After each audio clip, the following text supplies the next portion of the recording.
and the victims keep getting younger. If illicit drugs are increasingly fueling violent crime and enriching organized criminal networks, can Nigeria truly win the fight against insecurity without first winning the war against drugs? This is Security Scope on Africa Independent Television, your window into the issues shaping Nigeria's security landscape, coming to you live on the station that puts security first, AIT.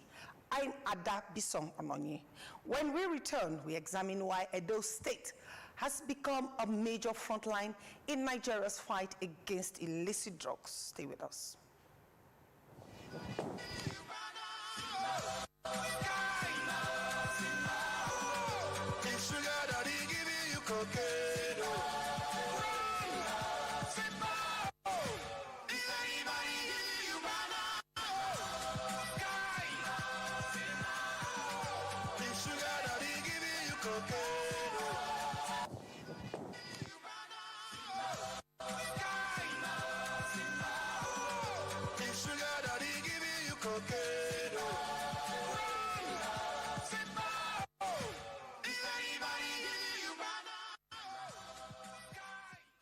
Welcome back. Confronting the growing threat of drug abuse and trafficking in Edo State is our matter of the moment this week.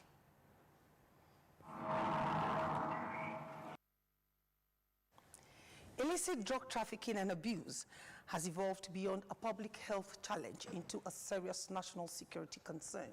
Increasingly, law enforcement agencies link illicit drugs to cultism, armed robbery, kidnapping, sexual violence, and other organized crime, raising concerns that criminal networks are using the illicit drug trade to finance and sustain wider insecurity. Nowhere is that challenge more evident than in Edo State, with 15% drug use prevalence rate higher than the national average, and an estimated 330,000 people aged 15 to 64 using illicit drugs. The state remains a major transit point for domestic and international trafficking networks, even as enforcement efforts intensify. This week, we ask a fundamental question: can Nigeria weaken organized crime without first dismantling the illicit drug economy that fuels it? We examine why Edo State remains vulnerable, how traffickers continue to adapt despite record seizures and arrests, and whether the country needs a more balanced strategy that combines intelligence-led enforcement with prevention, treatment, and rehabilitation.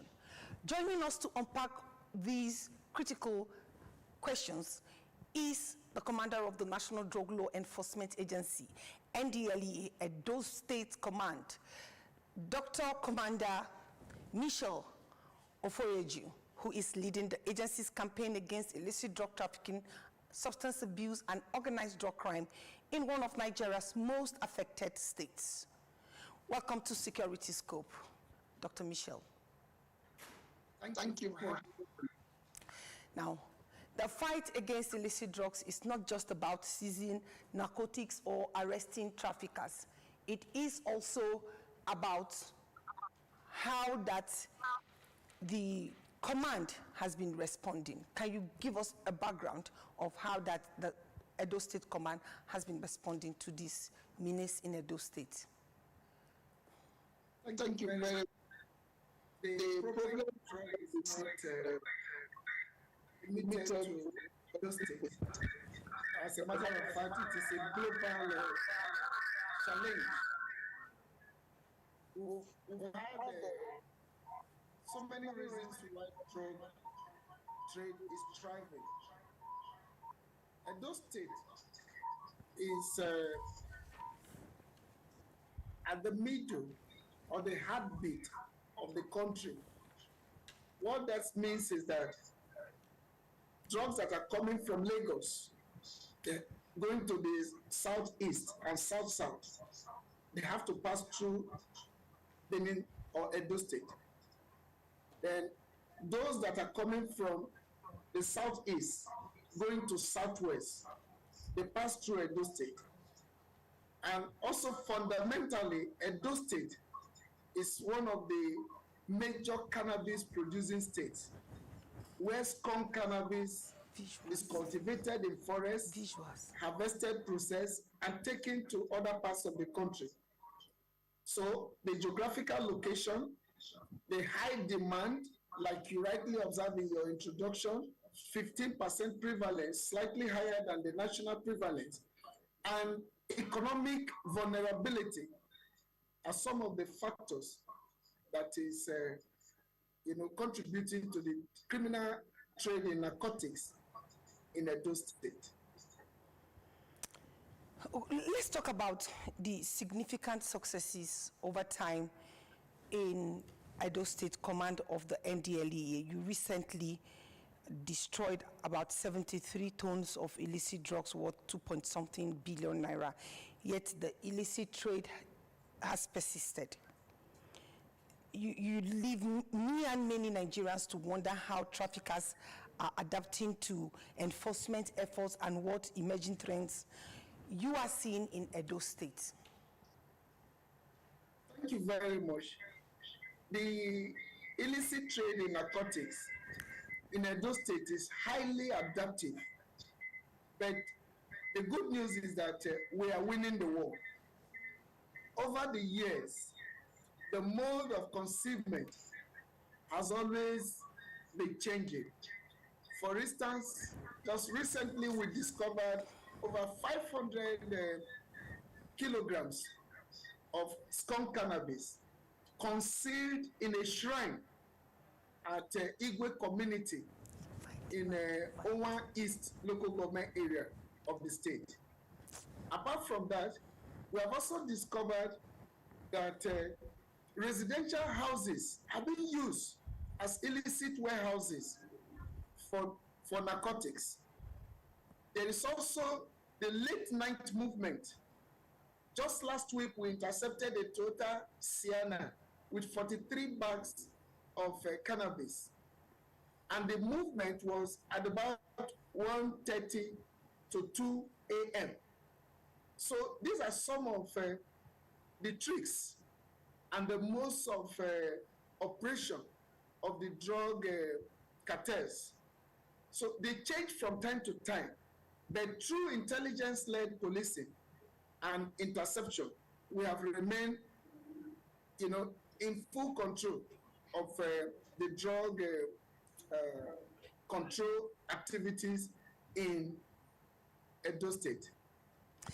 Well, beside you, there is the video of the destruction of these 73 tons of illicit drugs. This was, I think, a few weeks ago. Nigerians were asking in different spheres of lives if there isn't a need of these drugs that you were destroying. Don't you have among them pharmaceutical drugs, controlled drugs that you can give the government to use in reproducing drugs for free for hospitals rather than destroying them the way we are seeing here?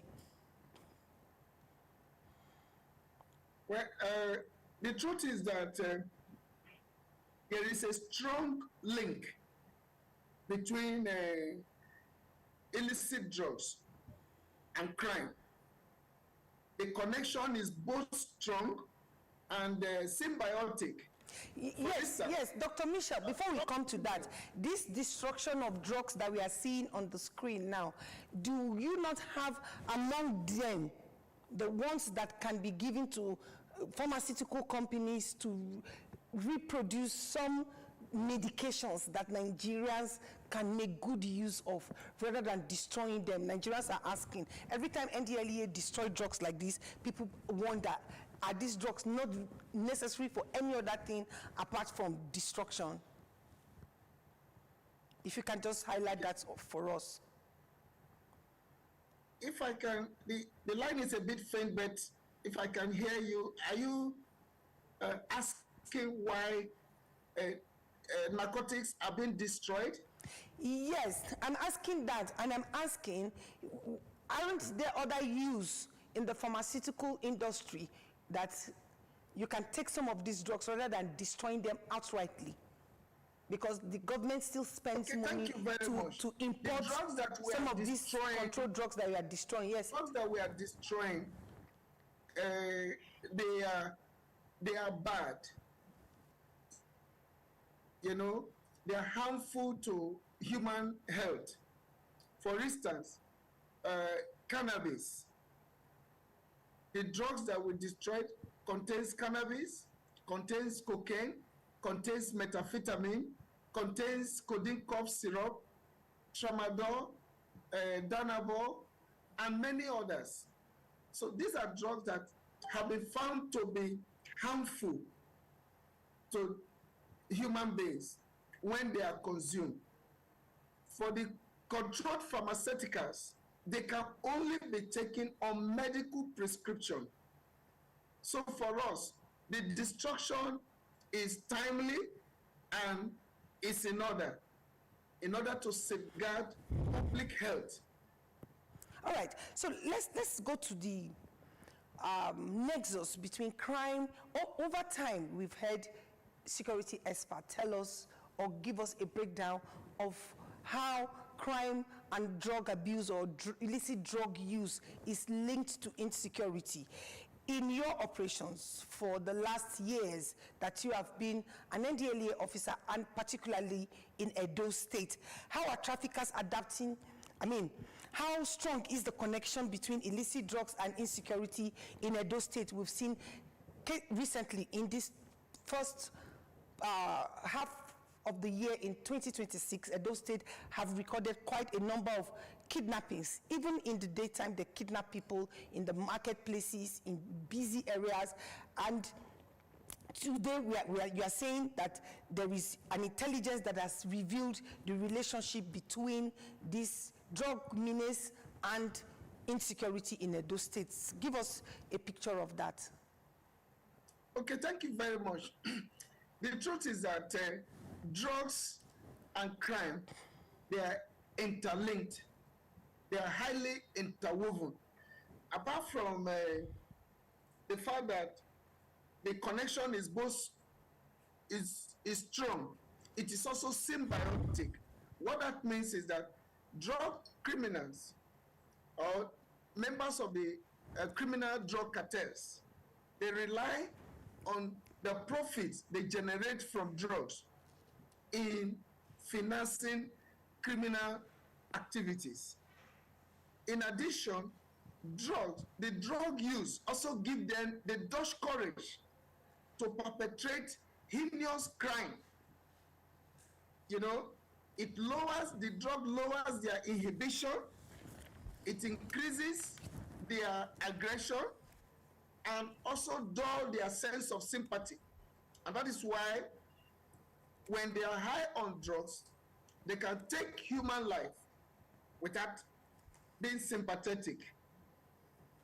They can maltreat their victims because they are acting under the influence of drugs. So these are the connectivity or the link between the use of drug and criminal activities like cultism, kidnapping, armed robbery, and a host of others, to mention but a few. Mr. Michel, are you saying that if people don't do drugs, they will not be influenced to do crime, any form of crime?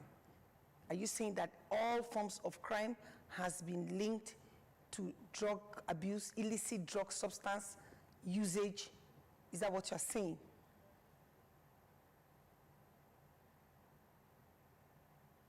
Okay, like I said, the drug challenge is a serious one. It's a global challenge that transcends national boundaries. It has no respect for age. It has no respect for sex. It has no respect for academic or social status. So what we need in addressing it holistically is a comprehensive approach. The government needs to do more by way of, increasing the funding for drug control programs. The communities, they need to fight stigma, and they need to also stand up to report individuals that are dealing in narcotics within their vicinity. We need schools to intensify enlightenment and educational programs on the dangers inherent in the use of these drugs. While for stakeholders, we advocate, synergy and collaboration, because no one agency can fight and win this war. Let me come in here, Dr. Michel. Let me come in here. Let me come in here, Dr. Michel, if you can hear me. The principle of collective responsibility. So when we work together, we can make our country safer, we can make our society healthier, and of course, the world a better place. Okay, let me come in here. In what ways, in what practical ways can families, communities, and schools, practical ways, give us a template of how these key stakeholders in the fight against drug abuse in Nigeria can collaborate with the NDLEA to achieve these projects that you are on?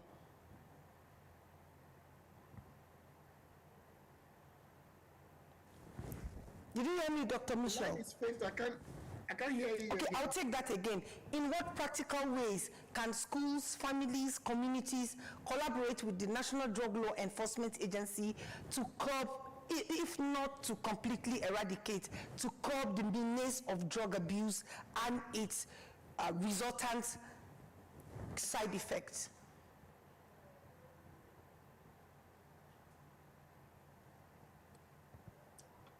I'm having difficulty. Okay, we take a short break now and then we come back to join you.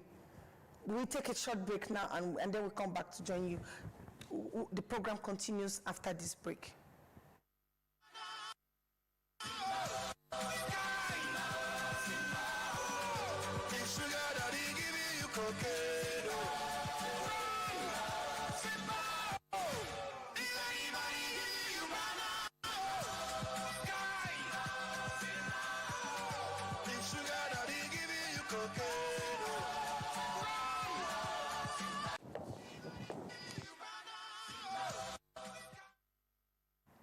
All right, Dr. Michel, are you still here? Yes, I am here, but the audio is very faint. I can barely hear you. I'll try and increase the volume of my voice. So I was asking, in what practical ways can communities, families, and even schools collaborate with the NDLEA to curb the menace of illicit drug and substance abuse, starting from Edo State? Thank you very much. There are several ways that communities can partner with the NDLEA in addressing the drug problem.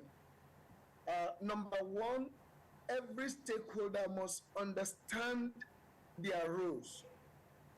Communities, for instance, must fight stigma, because drug addiction is a chronic and relapsing brain disease that is characterized by the repeated use of drug, regardless of the negative consequences.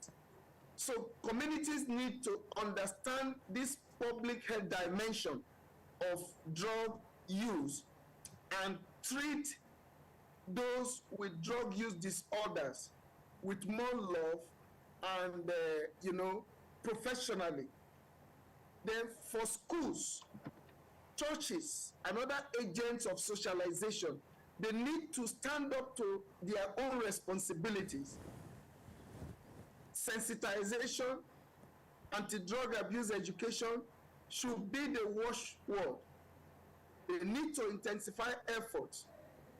Then the government, on its own part, should increase funding and provide other logistics that are required in fighting the war against drugs. But like I said, we are winning the war in Edo State and by implication in Nigeria. Within the last 6 months, we successfully arrested about 300 suspected drug traffickers, including 176 males and 113 females. We also intercepted over 30,000 kilograms of narcotics, including 20,000 kilograms of cannabis destroyed in farms, as well as about 15,000 seizures recorded across the state. So we believe that when stakeholders come together and work collectively, we can make our society safer, healthier, and a better place to live in. Dr. Ofoyeji, you have just given a very startling figure of women involved in drug trafficking that you have arrested. If I heard you clearly, you mentioned 113. I'm not saying crime is, the business of men alone, but in time past, drug trafficking used to be an exclusive of men. Do you have an idea, as an operational officer of the Drug Enforcement Agency, do you have an idea why this kind of crime has become attractive to women? 113 women arrested in Edo State alone is a lot. Yes, thank you very much. I think it's a combination of so many factors. Number one, some people erroneously see drug trafficking as a business. It is wrong to want to benefit or make money through criminal activities. And that is why under the NDLA Act, trafficking, producing, offering for sale, possession are all offenses. So the society need to, there should be a reawakening. This get rich quick syndrome is pushing a lot of people into, a lot of criminal activities. People need to understand that there is a gestation period. You cannot put to bed today and the child, start walking, talking, and graduating from school. So people should understand the gestation period. All right. And don't try to be faster than their legs. All right. Then, Commander of the Edo State National Drug Law Enforcement Agency, NDLEA, talking about Dr. Michel Ofoyeju. He's been speaking with us about the fight against drug abuse, illicit trade of drug substances in Edo State. Unfortunately, the network hasn't been friendly to both of us, and on that basis, I would say this conversation is not over. We'll try and have you back again on Security Scope so that we can deal with this matter decisively and be with you in the fight to ensure that not just Edo State but Nigeria is rid of the menace of the drug abuse war. Thank you very much for coming on Security Scope with us today.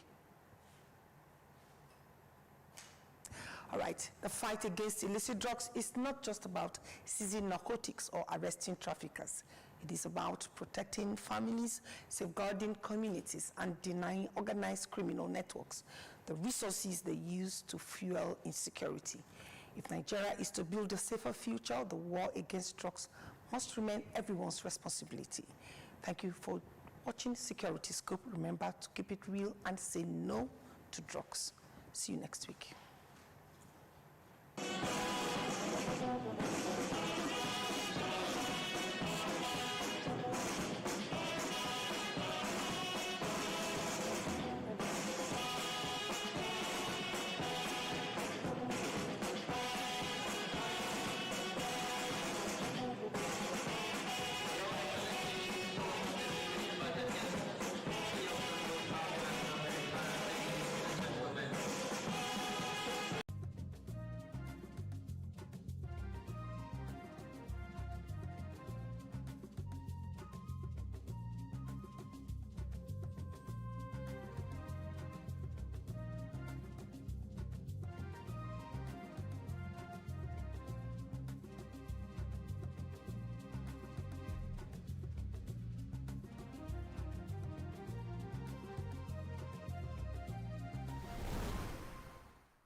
U.S. President Donald Trump says fresh talks with Iran will hold today.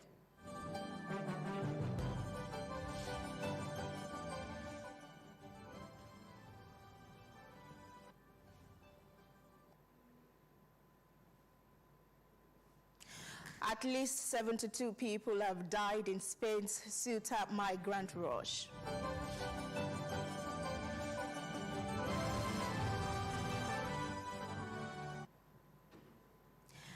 And Cuba's power grid failed on Sunday, causing another nationwide blackout.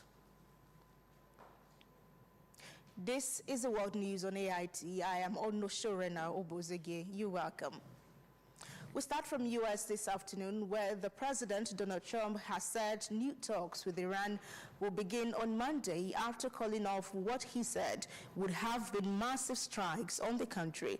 In an earlier post on Truth Social, Trump said he had been asked by Iran and U.S. allies in the Middle East to hold off on any attack on the perimeters of a deal had been agreed. Iran's foreign ministry said there are no plans to receive a U.S. delegation or send Iranians to Washington. Earlier, talks have been facilitated through mediators. The U.S. president has repeatedly vowed that a negotiated end to the war is near, only for tit-for-tat strikes to resume. In his remarks on Air Force One, Trump declined to outline a deadline for a deal to be struck with Tehran, adding, quote, "We will just see how it is. We are ready to go anytime we want. I'm not looking to kill people," end of quote. Trump added that Saudi Arabia's Crown Prince Mohammed bin Salman, as well as U.S. partners such as the United Arab Emirates and Qatar, had urged him against conducting strikes over the weekend. Global oil prices fell on Monday morning in Asia trading after Trump's announcement. Brent crude oil was down by 4.5% at $83.98, while U.S. traded oil was 4.6% lower at $80.74. Energy prices have fluctuated since the conflict started on 28 February, as traders reacted to disruptions to shipping through the Strait of Hormuz. Around 20% of the world's crude oil and liquefied natural gas usually flows through the strait. Iran's semi-official Mehr news agency denied that Tehran had asked the U.S. to hold off on further military action, saying Trump's claims were nothing but a new lie. On Sunday, Iranian Foreign Minister Abbas Araghchi said that negotiations with Oman on a new deal on the Strait of Hormuz were on track for finalization, according to Iranian media. The U.S. president has not yet made clear the venue for the talks on Monday, nor the potential attendees. During his remarks on Air Force One, Trump said that the planned strikes would have been the biggest attack since World War II and could have derailed prospects of a negotiated end to the months-long war. Trump declined to answer if he had been planning to strike Iranian energy infrastructure, which international law experts have said could constitute a war crime. Iran's acting defense minister, Majid al-Reza, earlier said Tehran viewed every threat from its adversaries as real and credible, even if it formed part of psychological warfare. Brazilian President Luiz Inácio Lula da Silva, who is 80 years old, said Sunday he was in great shape as he launched his candidacy for October elections, with pressure from U.S. President Donald Trump's administration looming over the campaign. A titan of Latin American left, Lula is seeking a fourth and final term in office in a campaign, casting him as a safe pair of hands in turbulent times and a bulwark against the global rise of the far right. While no one mentioned Trump by name at the Workers' Party convention in Sao Paulo, Lula and fellow leftist heavyweights leaned heavily on the theme of protecting Brazil's sovereignty from outside threats amid trade and diplomatic spats with Washington. The former metal worker and union leader made a dramatic comeback when he returned to power 3 years ago after a stint in jail on corruption convictions that were later annulled, having previously governed from 2003 to 2010. He is loved and despised in near equal measure in Brazil and won his last election by a razor-thin margin. Supporters pointing to social programs that have lifted millions out of poverty, while critics noting that the PT has been in power for around 17 out of the past 24 years, highlighting enduring problems such as crime and corruption. Lula argued in his address that his stamina and exercise regime keep him in great shape. Brazil's constitution allows presidents to serve 2 consecutive terms. After a break, they can run again with no lifetime limits on the number of terms. Lula said he will not run again after a 4th term, as he and his 59-year-old wife, Rosangela, will be going on vacation to focus on romance for another 20 years. The octogenarian's main election rival is Flavio Bolsonaro, eldest son of far-right former President Jair Bolsonaro. The 45-year-old senator stepped into the role after his father was convicted of plotting a coup to prevent Lula from taking power in 2023. The Bolsonaro family is allied with Trump, who has backed several victorious right-wing candidates in Latin America, and Argentina's controversial libertarian leader, Javier Milei. At the convention, he commented on global interest in Brazil's massive reserves of critical minerals, warning neither the Chinese nor the Americans nor the French are going to get their hands on our rare earths. Aung San Suu Kyi appears healthy in first confirmed outside contact for 2.5 years peak. The detained Burmese leader, Aung San Suu Kyi, has been allowed to meet a delegation from the International Federation of the Red Cross, the first confirmed outside contact with her for 2.5 years. In photographs of the meeting released by the military government, Suu Kyi appeared to be healthy. She was detained shortly after the armed forces deposed her government in 2021 and sentenced her to 33 years in jail on what are widely viewed as trumped-up charges, though her sentence has been reduced and has been moved to house arrest. Despite repeated assurances from the military authorities that Aung San Suu Kyi is alive and well, they have never provided any convincing evidence of these. Her son, Kim Ari, has in recent months mounted an international campaign demanding proof of life for the 81-year-old democracy icon. Now a delegation from the ICRC has been allowed to meet her. Her first confirmed meeting with anyone outside the government for nearly 4 years. Photographs released of her with the ICRC team show Suu Kyi looking relaxed and well, although no details of her state of health have been given, nor of what they talked about. The Myanmar government, still headed by coup leader Min Aung Hlaing and dominated by the military despite an election held earlier this year, is trying to end its diplomatic isolation in a series of official visits to neighboring countries. Among the top demands being made by Myanmar's military leadership is that they end the air bombardment of opposition-held areas, start negotiations to end the civil war, and release Aung San Suu Kyi. They have so far rejected those calls, but the publication of this morning meeting suggests they may be willing to accede to the last demand. Polls opened on Monday in parts of Pakistan-administered Kashmir, where voting for the local legislature will take place in 3 rounds with heavy security following protests demanding electoral reforms, with concerns growing over stretched security personnel during the demonstrations. The Electoral Commission announced less than a week before polls that voting would be split into 3 phases for the first time. Turnout in Morpur district, the first area to vote, appeared low in the summer heat on Monday. Some candidates complained internet restrictions imposed during the protest and ensuring deadly clashes had hampered their campaigns. Around 3.8 million residents in the Pakistan-administered portion of the disputed Himalaya region were eligible to vote in elections seen as a test of security after weeks of clashes between police and protesters. The Joint Awami Action Committee Jayat protest movement has demanded the abolishment of 12 seats in the local legislative reserved what is now the India-administered portion of Kashmir. Jayat supporters have called on residents to boycott the vote and say the seats are used by major Pakistani political parties to tip the composition of the local parliament in their favor. with those who mostly reside outside the region. The local government banned Jayak under anti-terrorism laws in June, sparking a new wave of demonstrations and clashes that killed dozens with hundreds arrested. Digital monitor net blocks and residents have reported widespread internet restrictions. Alauddin said he had adopted a campaign style favored by pre-internet generations, focusing on gatherings in remote villages and going door to door to potential voters' homes. The government has not confirmed the scale of the internet outage and said some connections have been restored. Voting will wrap up on August 10th in Poonch district, the epicenter of the protest.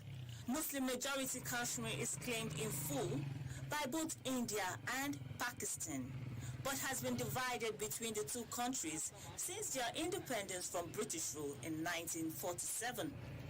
The vote will also be watched closely as an indicator of the performance of Pakistan's major political parties around halfway through the ruling Pakistan Muslim League Nawaz party's 5-year term.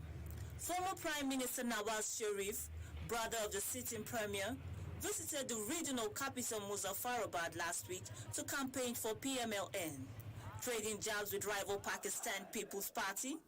Chairman Bilawal Bhutto Zadri, the former foreign minister and son of assassinated Banazir Bhutto, has called for internet services to be restored, saying the blackout has severely disrupted his party's campaign. The Pakistan Tehreek-e-Insaf, PTI, party of popular jailed former Prime Minister Imran Khan, meanwhile, is also boycotting the election.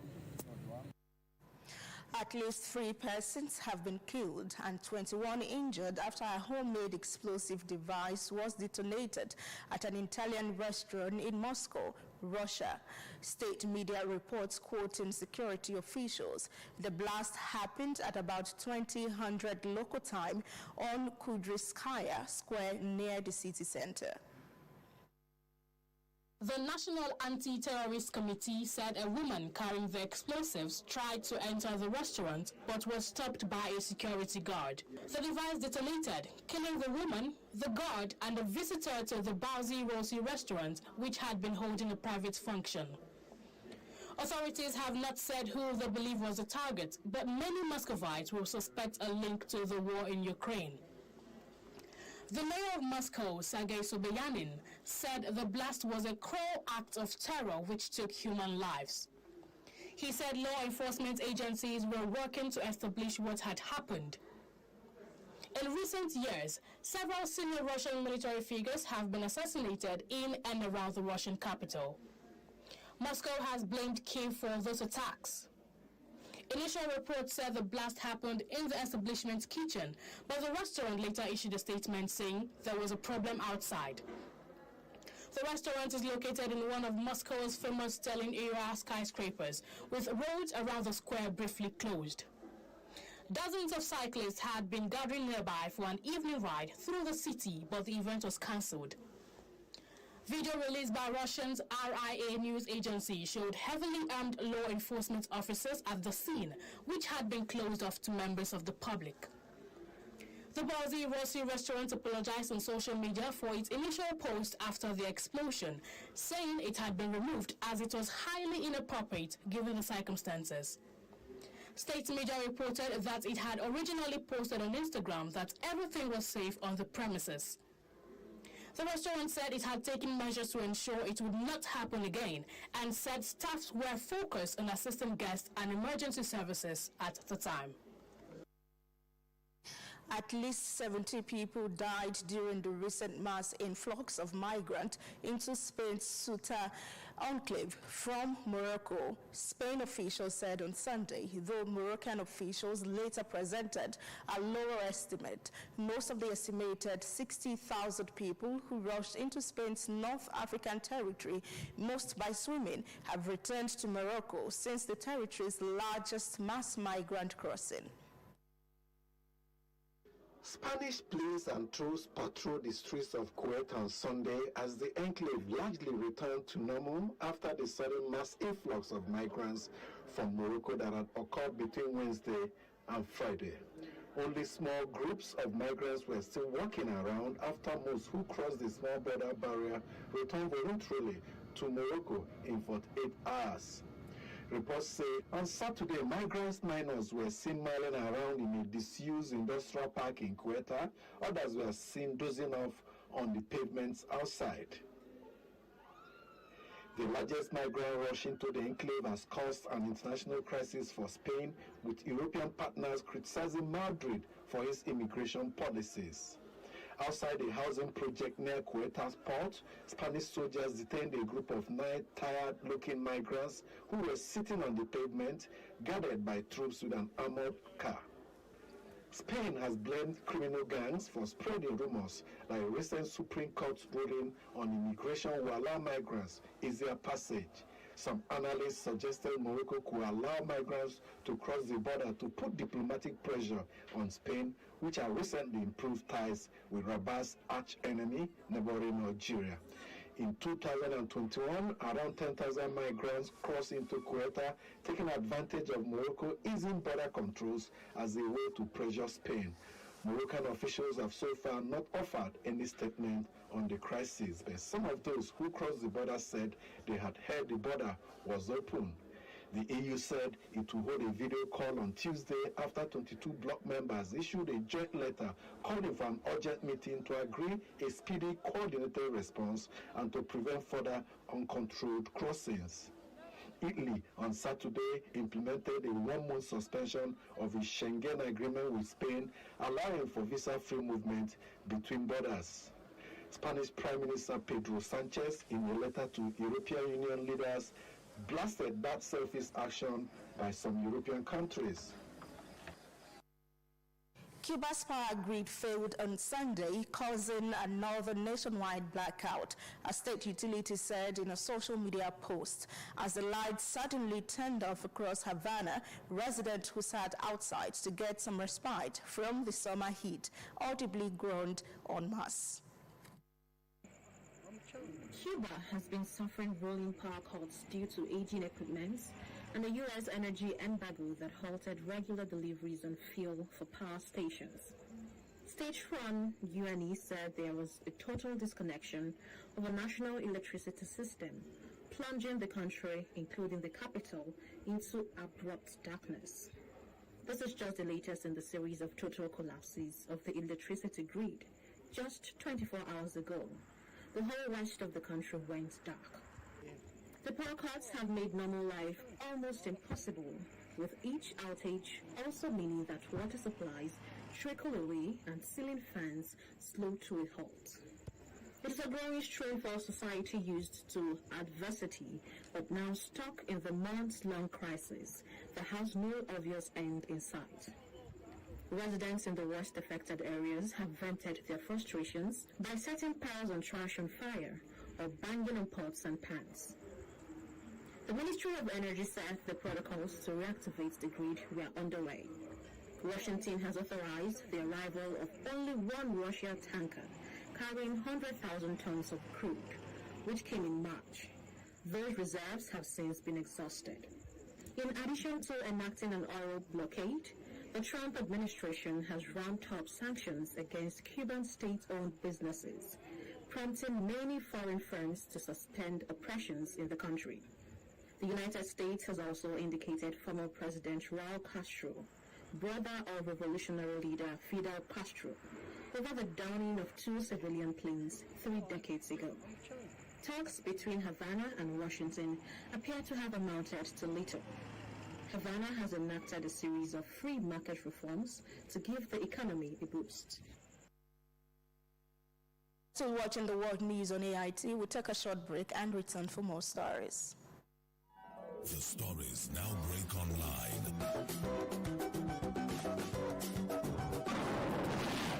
Don't miss anything from our real-time updates and exclusive content. Follow and participate in discussions on live TV studio programs to shape the narratives. Subscribe, engage, and share from AIT.live at AIT_online on X, AIT Online on Facebook, official AIT Live on Instagram, TikTok, and Threads on YouTube.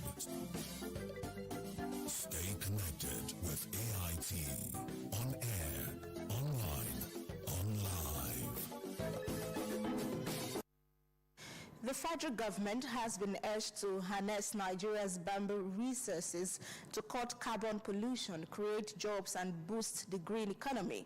Speaking in Abuja, MICTAN National President Oluwole Adigun Samuel said bamboo remains largely untapped despite its potential for furniture, construction, textiles, and renewable energy.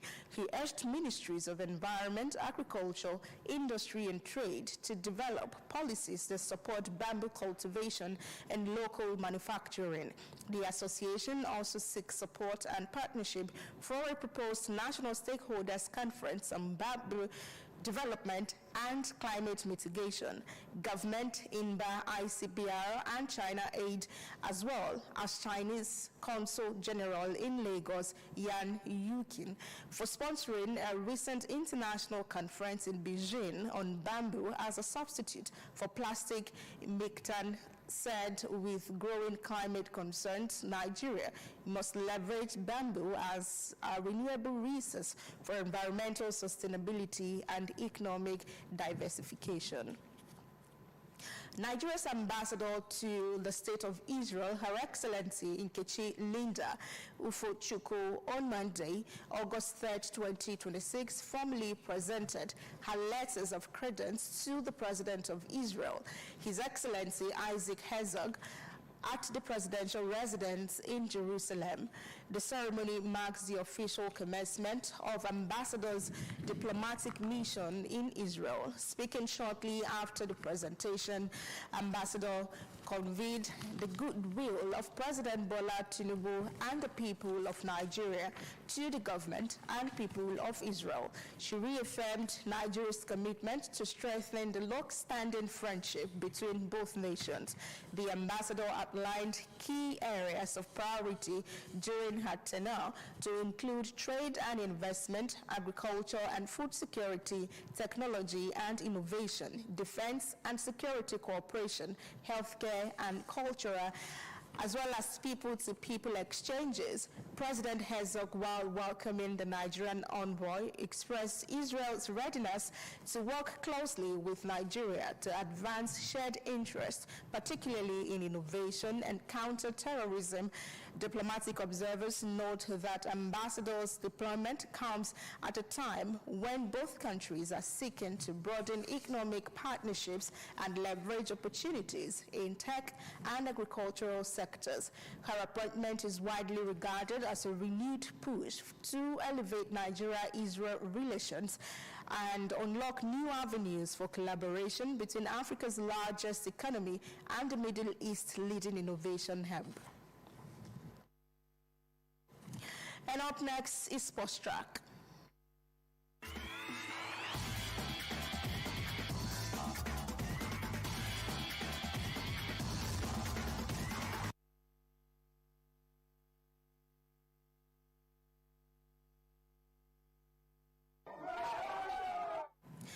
And Team Nigeria has wrapped up its campaign at the 2026 Commonwealth Games in Glasgow with the impressive medal haul, finishing as Africa's top-performing nation.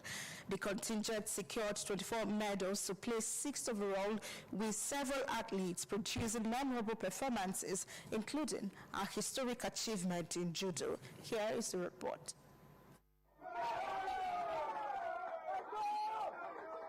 Team Nigeria brought the curtain down to its Glasgow 2026 Commonwealth Games campaign with a commendable 6th place finish on the overall medal table.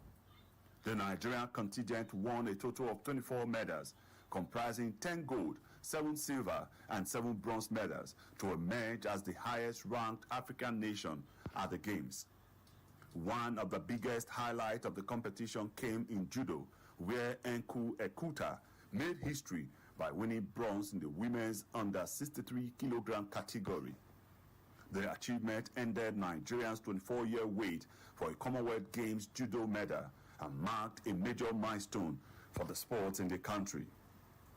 Nigeria also delivered strong performances in powerlifting, athletics, weightlifting, wrestling, boxing, and other events, with the athlete demonstrating resilience, determination, and excellence throughout the competition.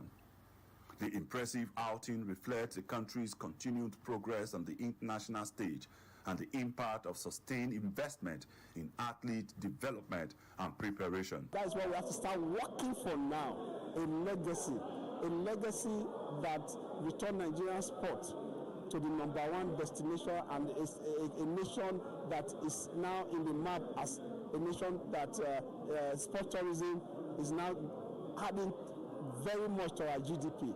We are getting it right, and I can assure you, we are fully prepared. And quick camping is very, very key. Wherever we're going. The last time we did a lot of mistakes, maybe a week or a few days to tournaments. But this time around, athletes were being camped as early as a month, 2 months before competition, before tournament.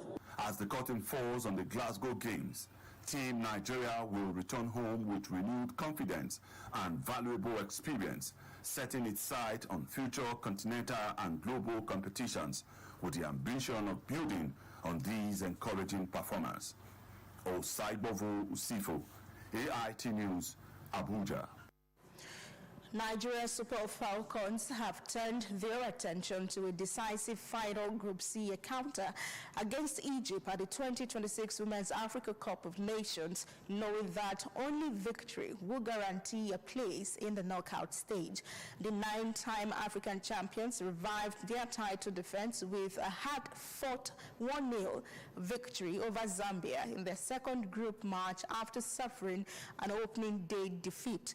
The Super Falcons showed tremendous resilience against Zambia, playing most of the encounter with 10 players after he was sent off. With qualification now hanging in the balance, the record African champions must produce another commanding performance when they face Egypt in their final group game. A win will secure their passage to the quarterfinals, while anything less could bring an end to their quest for a record-extending 10th WAFCON title. And that's the world news on AIT. I am Onoshorena Obozege. Thank you for staying with us.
The child shall in all circumstances be among the first to receive protection and relief in times of emergency and disaster.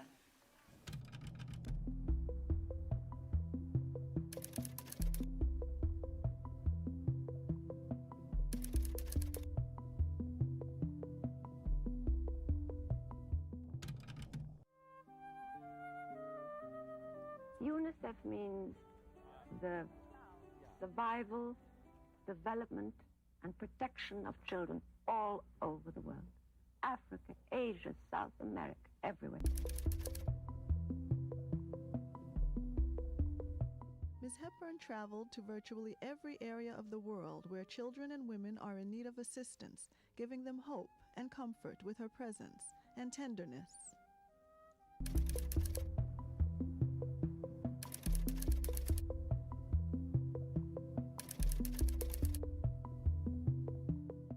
I would like to read to you something very, very important, and it moves me deeply to have this privilege. The preamble to the Convention on the Rights of the Child.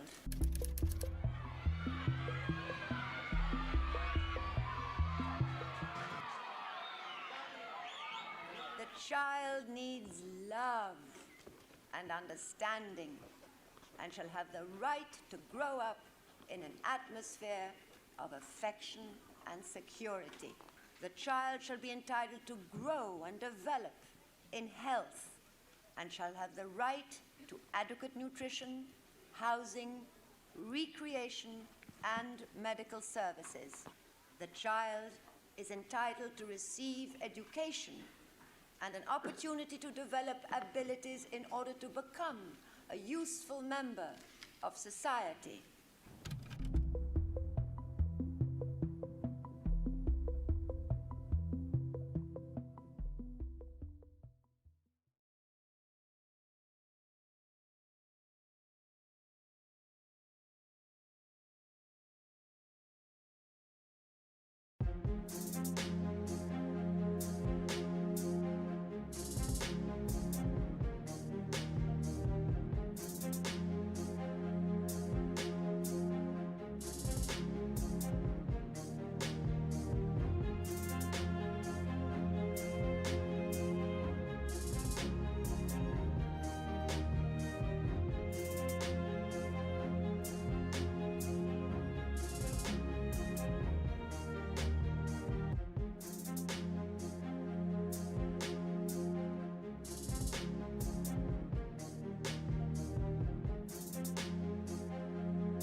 Inside our boat, more than 100 people from Gambia. Some people are Nigerians, some people are from Liberia, many countries in Africa.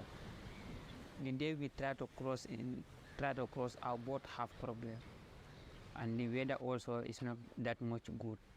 The water is coming inside our boat, so we decided to return back because if we want to continue, we may all die there.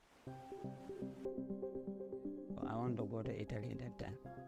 Through Libya. At that time I'm 25, no money, no work, family. So I see many people who went there, they succeeded, they are helping their family.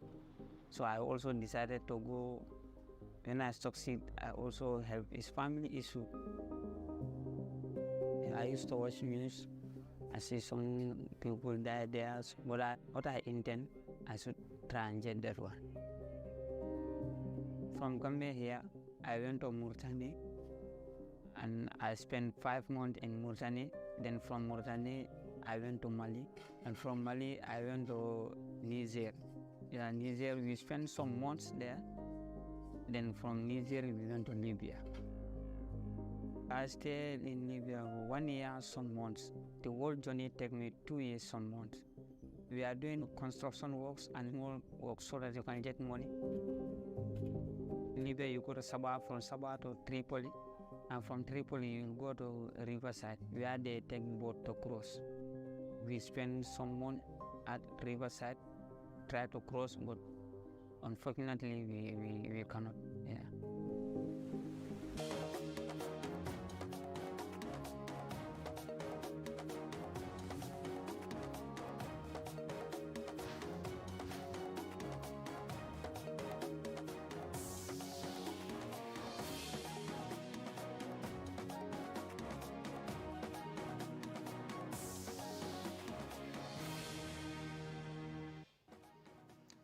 Senator Oluremi Tinubu urges mothers to prioritize elder living in commemoration of World Breastfeeding Week.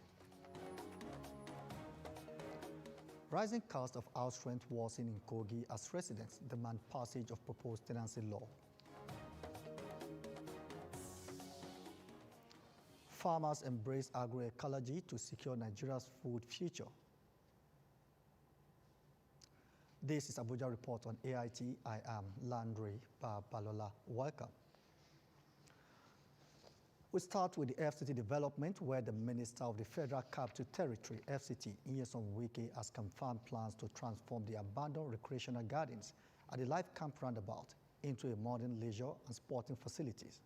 Speaking on Monday after inspecting the site, Wike noted a commendation from the First Lady had further inspired the administration to invest in additional green and recreational spaces across the nation's capital. What we intend to do here now is to bring it back, give the modern facilities so that people can living within this area can come here and carry out their daily sporting activities, recreation lives, relax, taking pictures, and do other things like the way it is done in well-advanced countries. Also disclosed plans to introduce an annual New Year firework display at the Abuja City Gate, beginning this year as part of efforts to position Abuja alongside leading global capital cities. Just like what happens all over the world. You know, ushering the New Year, so many countries of the world, cities, with what they call fireworks, where citizens took it in commemoration of going into the new year. That's what we intend to do this year in the city gate. Post redevelopment is in line with ongoing efforts by the FCT administration to improve urban living standards through increased access to green areas, leisure parks, and recreational facilities. And the Forum of PDP State Chairman, backed by the FCT Minister Nyesom Wike, has called on former President Goodluck Jonathan to directly address Nigerians and dissociate himself from the use of his name by the Turaki-led interim leadership of the party to cause crisis. The forum, which said this at a press briefing, also asked security agencies to immediately investigate and stop what it calls malicious forgery and distortion of court judgment by the Turaki-led faction, comprising Kabiru Turaki, former Minister Jerry Gana, former Niger State Governor Babangida Aliu, former Senator Adolphus Wabara, Edo State PDP Chairman Tony Aisegbemi, Ini Ememobong, among others. As Nigeria joins the rest of the world to mark the 2026 World Breastfeeding Week, wife of President Senator Oluremi Tinubu is urging mothers to prioritize exclusive breastfeeding, elder living, and good nutrition for the benefits of their children. In a message to commemorate this year's World Breastfeeding Week, observed from August 1 to 7, Tinubu aligned with the global theme, breastfeeding for a sustainable start in life, strengthening what works.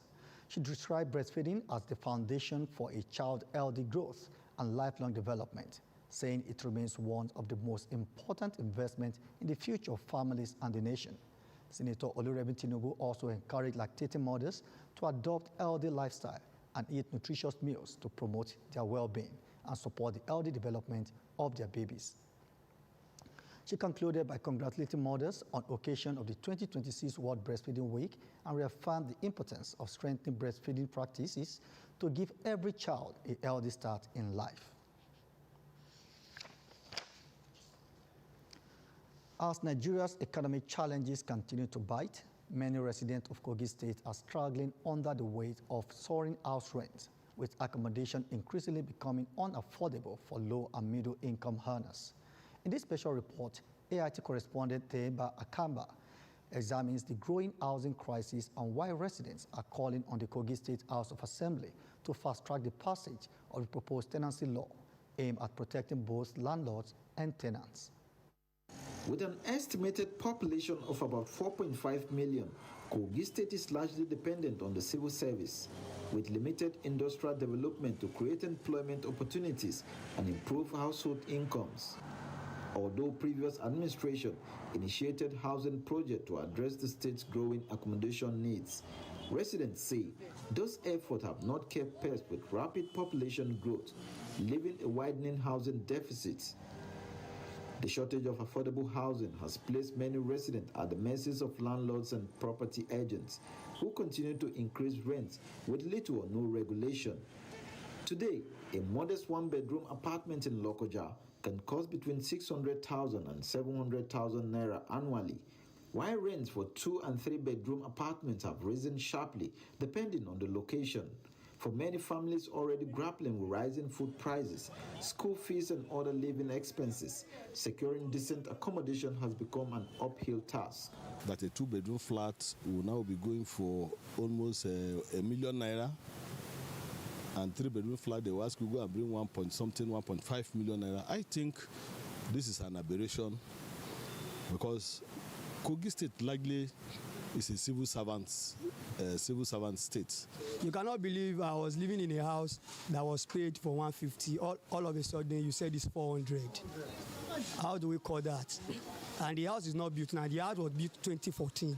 The increment is about 150% in this current situation of Nigeria, that people are struggling to survive. The whole of this Lokoja as a whole, you cannot point one particular place that you say, look at where government owns accommodations or for their workers or even for students. Residents also allege that some landlords and agents now allocate houses to the highest bidders, with concern that individuals involved in illegal activities are often preferred over honest tenants because they can pay significantly higher rents. Many argue that the situation is worsening homelessness and forcing several families into substandard accommodation. The owner of this house now wants to finish the house and move in with his family. So where are we going to? Where am I going to with my children and husband? That is the issue now. I know we have a law in place in Kogi State which says that if perpetrators of heinous crime like kidnapping and other violent crimes are traced to a particular, the house should come down. They should sustain that. By the time 2 landlords, 3, lose their houses to that type of thing, then it will send a strong signal to others that you can no longer continue to do the same thing. Stakeholders believe expanding government-backed affordable housing schemes, similar to those introduced by previous administration, would ease pressure on the private rental market and make decent accommodation accessible to ordinary citizens. The bill is now in the theater room. So everybody is bringing up suggestions and idea of how we think we can make this a better law. I can assure you that I will personally lay the reports from the public hearing before the House as a whole, and the House members will consider and deliberate upon it before it eventually becomes a law before the governor will assent to it. So I can assure you that in the next 1 month, all the nitty-gritty of this law will be done and will be ready for the governor to assent. For thousands of residents, the hope is that increased investment in affordable housing and the swift enactment of the tenancy bill will restore fairness to the rental market and provide much-needed relief from the growing burden of accommodation costs. Tehuba Akaya, AIT News, Lokoja. This is Abuja Report on AIT, reaching you live from our Paduma Hill studios in Asokoro. Here is a reminder of our top stories.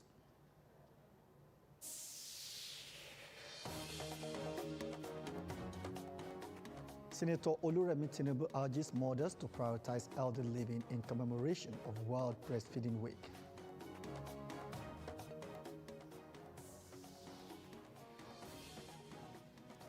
Rising cost of house rent worsens in Kogi as residents demand passage of proposed tenancy law.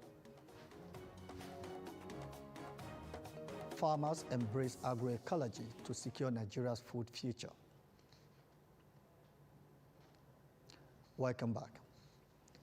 The United Nations Development Program is calling for a Women Political Endowment Fund to remove financial barriers limiting women's participation in politics across West Africa. The call came in Abuja at the Women's Political Leadership Forum, where stakeholders across West Africa adopted the Abuja Action Agenda to accelerate gender parity in political leadership across the region. UNDP Director of Programs for Africa, Jide Okeke, said women remain vital to peace and development, but continue to face barriers, particularly limited access to campaign financing. He noted that women occupy just 18% of parliamentary seats in West Africa, underscoring the need for greater investment in female political candidates. And that is why at UNDP we have now established an academy which will be promoting women political participation. Next week in Kigali, Rwanda, we are going to be gathering about 40 exceptional women political leaders from 28 countries that would be equipped to become better political leaders. Nigeria's Minister of Women Affairs, Imam Suleiman Ibrahim, described the Abuja Action Agenda as a shift from commitment to action. Advancing women's political leadership is not a separate or isolated gender concern. It's fundamental to strengthen democracy, to improve governance, and ensure that our national and regional development draws upon the leadership and experience and capabilities of all of our people. ECOWAS Vice President said achieving gender parity requires stronger partnerships, policy reforms, and accountability. We have to do it together with our member states, with all stakeholders, civil society, and all women leaders throughout the region. Participants adopted the Abuja Action Agenda to strengthen support for women's political participation and advance gender parity across West Africa. Kedonojo Okoliko, AIT News, Abuja. To agriculture, food sovereignty advocates are urging a shift to sustainable farming practices as a solution to Nigeria's declining food productivity. At a farmers' training in Abuja on non-synthetic farming methods, they say empowering communities to grow healthy, locally produced food is key to achieving lasting food security. Our correspondent, Nkoli Omodo, reports.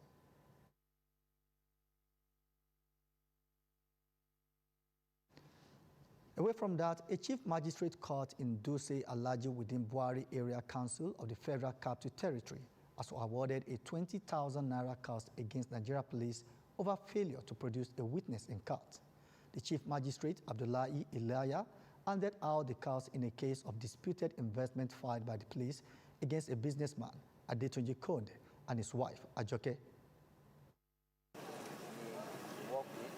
The absence of police witness in court in a case instituted by the Inspector General of Police and a couple, Adetunji and Ajoke Konde, at the Magistrate Court in Duse Alaji, Abuja, came up for hearing on Monday.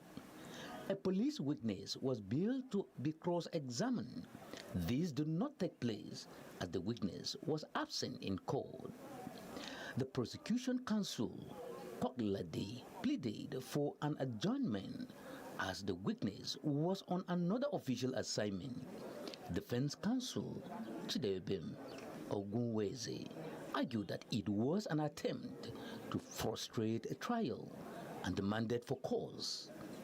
The chief magistrate awarded a cost of 20,000 naira against the police and adjourned the matter to August 10 for the cross-examination of the prosecution witness.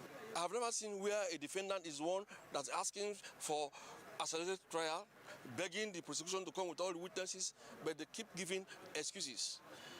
More than 1 year and one witness, PW1, more than 1 year, and we can't even have him for cross-examination. We think that this is justice delayed, and as they say, justice delayed is justice denied. We're not happy. Although the prosecution opposed the application, we had asked the court to strike out the case for want of diligent prosecution. Because this is becoming something else. My husband is sick, he's seriously sick. He needs medical attention, which, as far as I'm concerned, the court is denying him.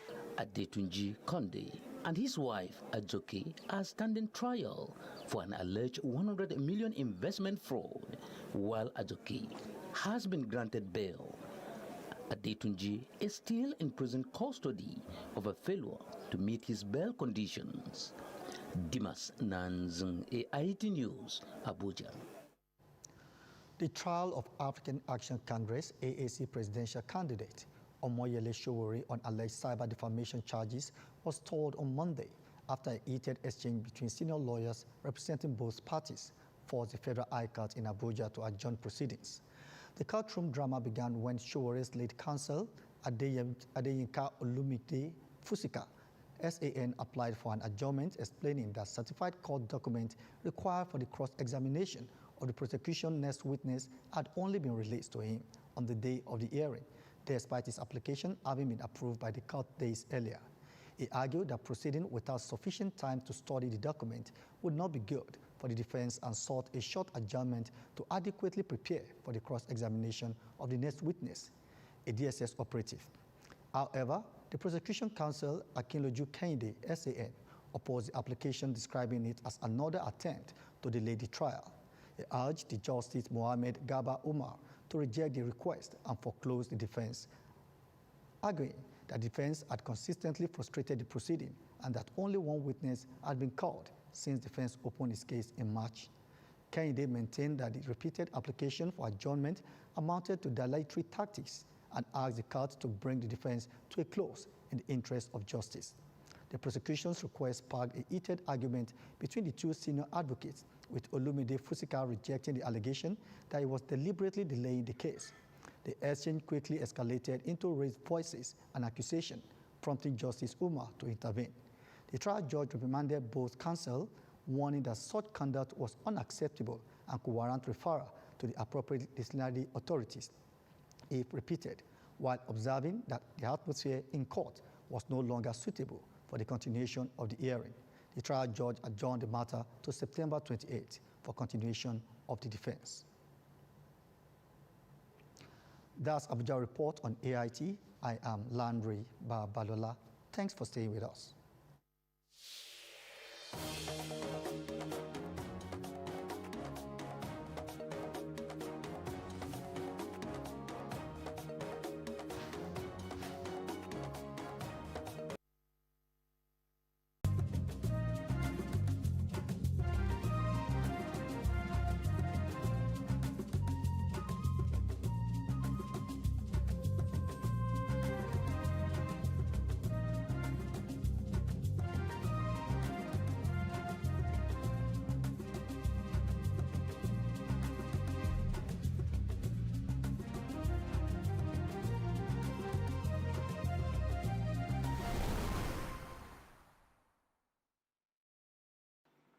Nigerian filmmaker Paul Cast is putting the finishing touches to his latest movie, Just the Two of Us. The project is due for release in April, and Cast says he's hoping it will hit big. The storyline was mainly around a couple and how they were able to go through their journeys and go through lots of highs and lows, mainly trying to typify the kind of struggle that could come in when people are in relationships. A former psychology student, Cast launched his movie career in 2019. In terms of output, Nigeria's film industry, or Nollywood, is the second largest in the world, behind India's Bollywood, producing over 1,000 movies annually. In December, the Nigerian movie A Tribe Called Judah became the first movie to earn 1 billion naira, equivalent to about $1.1 million at the domestic box office. Tribe Called Judah cast member Olumide Oworu says the movie about a single mother and her 5 sons struggling to make ends meet is a common Nigerian story. I think everybody that saw the movie just saw a bit of themselves in terms of just wanting to do whatever it takes for your mom to be happy and comfortable. Cast says the success of the movie Lionheart, directed by Genevieve Naji, which became the first Nigerian film to stream on Netflix in 2019, also inspired filmmakers. We actually didn't have avenues of distribution like that, but ever since Genevieve came up and did Lionheart, and it just opened up, the door to Netflix and other streaming platforms. It just made people see possibilities. But filmmakers say access to funding is still a challenge and want Nigerian government and financial institutions to invest more in the movie industry. There's been improvements in the cinematics, the cinematography, the lighting, There are more opportunities, sound design, as opposed to before when it was just, get a camera, you have a story, you point and you shoot. And the result and the growing market is good news for filmmakers like Paul Cast and millions of Nigerians who are waiting to see the next big film on their screens. Timothy Obiezu, VOA News, Abuja, Nigeria. The issues as they break, the multitude, the political figures, the state and non-state actors. It's a serious threat to democracy. And our government seem to be incapable of protecting. The scheming. This is not a period we should say bow and go. Every part of this country is equal. The intrigue. There can be no one person that is bigger than the party. Deft moves and the momentous declaration. We didn't get any protection. I'm not particularly against anybody. We track and capture them all. I don't believe it was for that reason in politics. Follow in-depth analysis and no-holds-barred interviews. Armed forces of the country is well capable. They need the political will. Are they just waking up from sleep? Is there complacency? Feel the pulse of happenings in the political arena on AIT Democracy Today. Widely acclaimed authority on politics. Monday to Friday, 7 p.m. Nigerian time.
At an undisclosed location in South Africa's northwest province, these rhinos are being prepared for life in the wild. That's under a scheme by conservation NGO African Parks to rewild 2,000 captive-bred white rhinos. It's a move that could boost the world's wild southern white rhino population by up to 15%. African Parks project manager Donovan Juice said the aim is to rewild around 200 rhinos per year over the next 10 years to various protected areas across Africa. It's a once-in-a-lifetime de-risking effort from a conservation initiative at scale that's never happened before. So I think for the species, it's a massive opportunity. The rhinos were bought from private breeder John Hume. He sold the animals because of the high cost of protecting them. Poaching remains a severe threat in South Africa. 499 were poached in 2023, according to government data, an increase from the year before.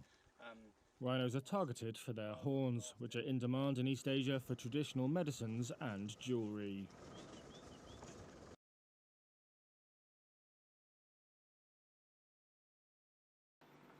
Nigerian filmmaker Paul Cast is putting the finishing touches to his latest movie, Just the Two of Us. The project is due for release in April, and Cast says he's hoping it will hit big. The storyline was mainly around a couple and how they were able to go through their journeys and go through lots of highs and lows, mainly trying to typify the kind of struggle that could come in when people are in relationships. A former psychology student, Cast launched his movie career in 2019. In terms of output, Nigeria's film industry, or Nollywood, is the second largest in the world, behind India's Bollywood, producing over 1,000 movies annually. In December, the Nigerian movie A Tribe Called Judah became the first movie to earn 1 billion naira, equivalent to about $1.1 million at the domestic box office. Tribe Called Judah cast member Olumide Oworu says the movie about a single mother and her 5 sons struggling to make ends meet is a common Nigerian story.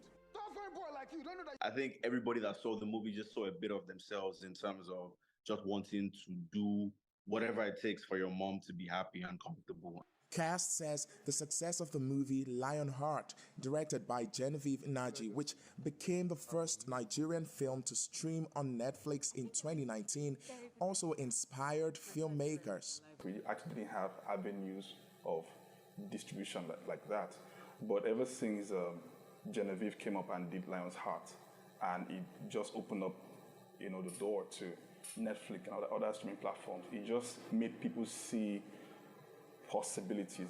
But filmmakers say access to funding is still a challenge and want Nigerian government and financial institutions to invest more in the movie industry.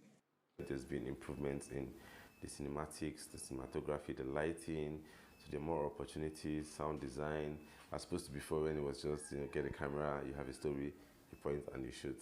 And the result and the growing market is good news for filmmakers like Paul Cast and millions of Nigerians who are waiting to see the next big film on their screens. Timothy Obiezu, VOA News, Abuja, Nigeria.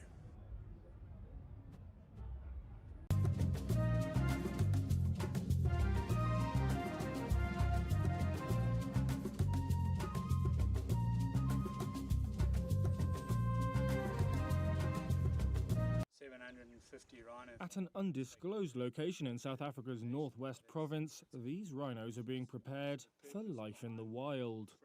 That's under a scheme by conservation NGO African Parks to rewild 2,000 captive-bred white rhinos.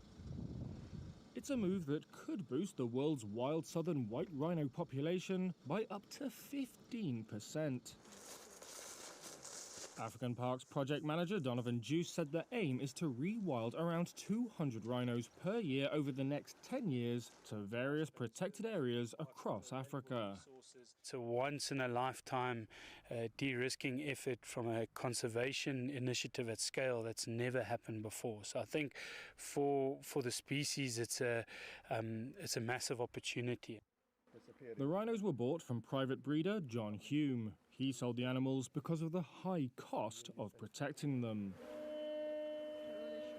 Poaching remains a severe threat in South Africa. 499 were poached in 2023, according to government data, an increase from the year before. Rhinos are targeted for their horns, which are in demand in East Asia for traditional medicines and jewelry.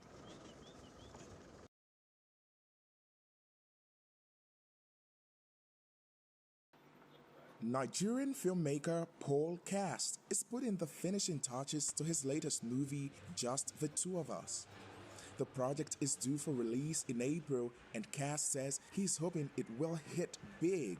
The storyline was mainly around a couple and how they were able to go through their journeys and go through lots of highs and lows, mainly trying to typify the kind of struggle that could come in when people are in relationships. A former psychology student, Cast launched his movie career in 2019. In terms of output, Nigeria's film industry, or Nollywood, is the second largest in the world, behind India's Bollywood, producing over 1,000 movies.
This is Democracy Today on Africa Independent Television, AIT.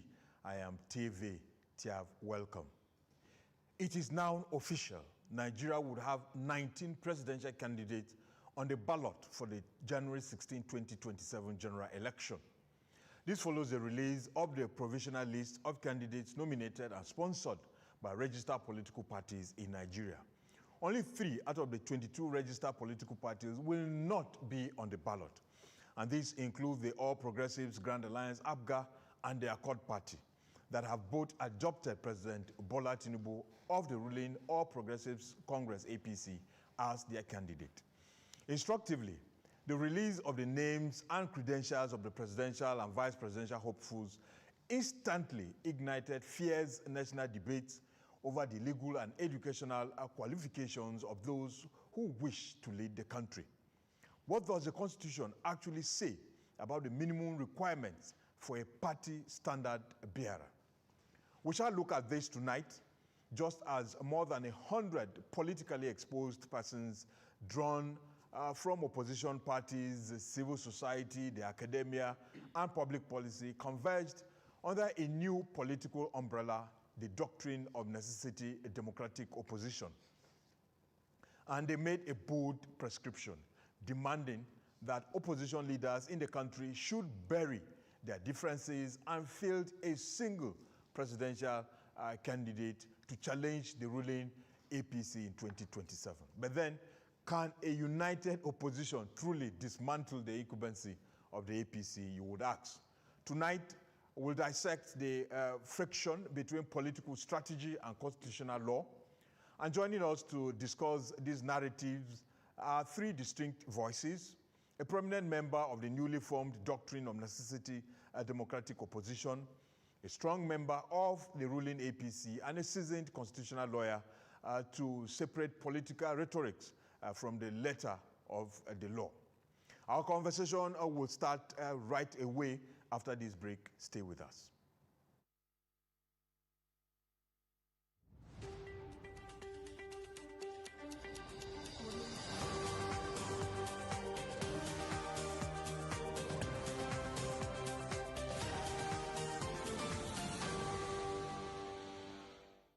Let's kickstart today's edition with the Forum of the People's Democratic Party's state chairman, backed by the FCT minister, Nyesom Wike, called on former President Goodluck Jonathan to directly address Nigerians and dissociate himself from the use of his name as a presidential candidate by the Kabiru Turaki-led Interim National Committee of the party to cause crisis.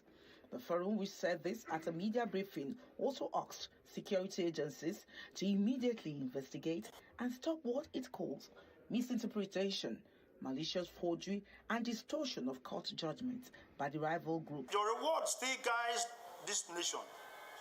Remember, in 2015, you said, and I quote, "My ambition is not worth the blood of a single Nigerian."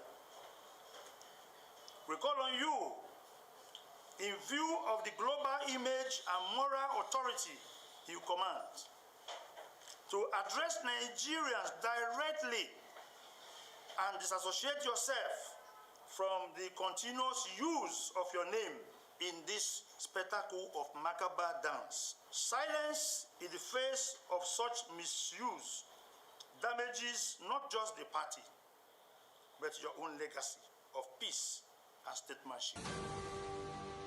And 48 hours after the federal government lifted its 5-month ban on pilgrimage to Israel following the United States-Iran war, Nigeria's new ambassador to Israel, Nkechi Linda Mfochukwu, has presented her letter of credence to President Herzog while welcoming the Nigerian envoy, expressed Israel's readiness to work closely with Nigeria to advance shared interests, particularly in innovation and counter-terrorism. Speaking shortly after the presentation, Ambassador Mfochukwu conveyed the goodwill of President Bola Tinubu and the people of Nigeria to the government, as well as people of Israel. She reaffirmed Nigeria's commitment to strengthening the long-standing friendship between both countries.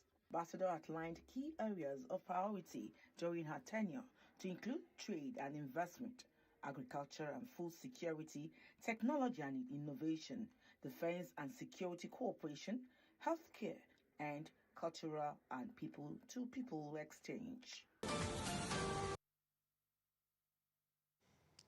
The major developing stories there for you, but let's also add that the presidency will give Nigerians 7 weeks to contribute to the national policing bill that is being proposed as a framework and a direction for the national minimum standard for the state police that is being amended, the constitution is being amended to include. That was made known today by the chairman of the committee set up by President Bola Tinubu, who is his chief of staff, Femi Gbajabiamila. But then we'll get into the conversations right away. We have with us in the studio Vincent Otaokpopo, the lawyer. Thank you very much for joining us. I will ask you later. Okay. Where they said we should not address people as barrister anymore. We'll get to that. We also have Dominic Alancha, a member of the ruling All Progressives Congress, the APC. Thank you for joining us. Thank you for having me. And we also have Ibrahim Modibo, who is a member of the new coalition. And which party do you belong to now? In the coalition. The coalition. Yeah. Doctrine of Necessary Democratic Opposition. Opposition. So he's joining us tonight to look at the presidential list released by INEC. Some Nigerians would have noticed, because the commentary has been on, how the candidate of the APC, who is President Bola Tinubu, has not included his secondary school certificate this time, how the ADC presidential candidate has also not included his diploma and secondary school certificate. He has brought in his master's degree certificate this time. Peter Obi has also not included his secondary school and even primary school, unlike the last time. He has brought in his university degree, and all of that. Major issues. What are they running away from? What does the Constitution say in respect of thank you for having me. The Constitution, in anticipation that those who seek to govern the country, yes, or who seek to occupy elective positions, cutting across from the House of Assembly, Senate, House of Representatives, the governors, and the president, must possess minimum qualification, educational qualification, at least to be able to govern the people, at least to possess some level of knowledge anticipated or expected of a person who seeks to govern millions of people. So under the Constitution, for you to be qualified to contest for House of Reps and Senate, the Constitution has prescribed under Section 65 and 66 of the Constitution, 65 of the Constitution, that one, you must be a citizen of Nigeria, then you must have been sponsored by a political party, and you must be a citizen of Nigeria by birth, then you must up to 35 years of age for Senate, 25 years for House of Reps, House of Assembly. That is for Section 65. So then you must possess at least up to school certificate or its equivalent. So that is the minimum constitutional requirement for House of Reps. So this provision of the Section 65 is also replicated under Section 106 for House of Assembly of a State for 25 years of age, and all those things are also there. Then you will look at Section 131 for President. It's also provided you must be up to 35 years of age, and you must possess minimum of a school certificate or its equivalent. Yes. And another provision is provided under Section 177 for the office of the governor. So these are constitutional provisions with respect to qualification to contest for office for these offices. Now, there is also provision that has to do with disqualification. Yes. Disqualification. And when you look at Section 66 of the Constitution, it listed those factors and conditions that seeks to disqualify. Convict, a cult member, and all of that. But of great importance to us for the purposes of this discussion is the issue that has to do those who, if you present a false certificate to Independent National Electoral Commission, you stand disqualified. So that is Section 66 for House of Reps and Senate. It's replicated under Section 107 for assemblies, then Section 182 for governors, and Section 137 for president. The school certificates now, which most Nigerians have been looking at, can somebody present, like Dr. Modibo now, he has a PhD. Can he present his PhD certificate without presenting primary school, secondary school, first degree masters? He will just jump and present the PhD certificate.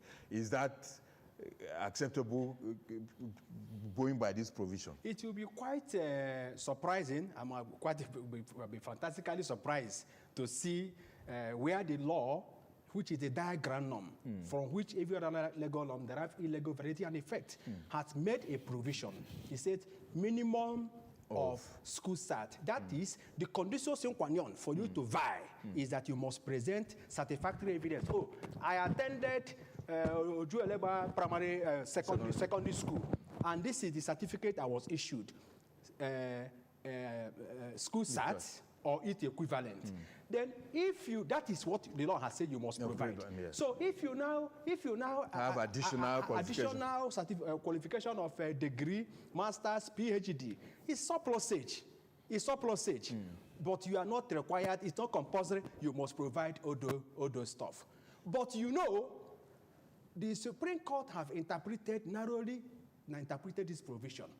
In most cases, if you produce those documents, you know, they say those who live in glass house should not throw stone. And if you give in evidence law, if you say, I'm a good person, I have a good character in evidence law, then under cross-examination, maybe your own party that called you is examining you. But under cross-examination by the other party, having given evidence of your good character, you have opened floodgates for the evidence of your bad character to be led. So if you present those documents as a further proof, additional, so you have open gate for people to, to look at it. And you know that section 29 of the Electoral Act has given persons to approach the court to when the publication has been made, and those information you supply from EC 89 attached to your form submitted to INEC, which INEC has published. Those fellows aspirants can apply to the High Court to the Federal High Court to declare as pre-election that matter. Those documents are false and forged. Dominic Alancha, your candidate, President Bola Tinubu. Yes. He says he has a degree from Chicago. In the last election, at least we saw certificates from a secondary school and all of that. What happened? Are those certificates missing now that he didn't provide them? Or is it because there were discussions, there were issues, they were taken to the tribunal, and all of that, that he decided to avoid that controversy this time around?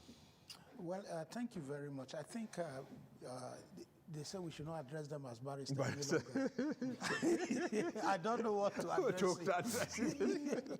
I think he has given us a lot of insight, into this conversation. Yes. And my understanding about this may be relative.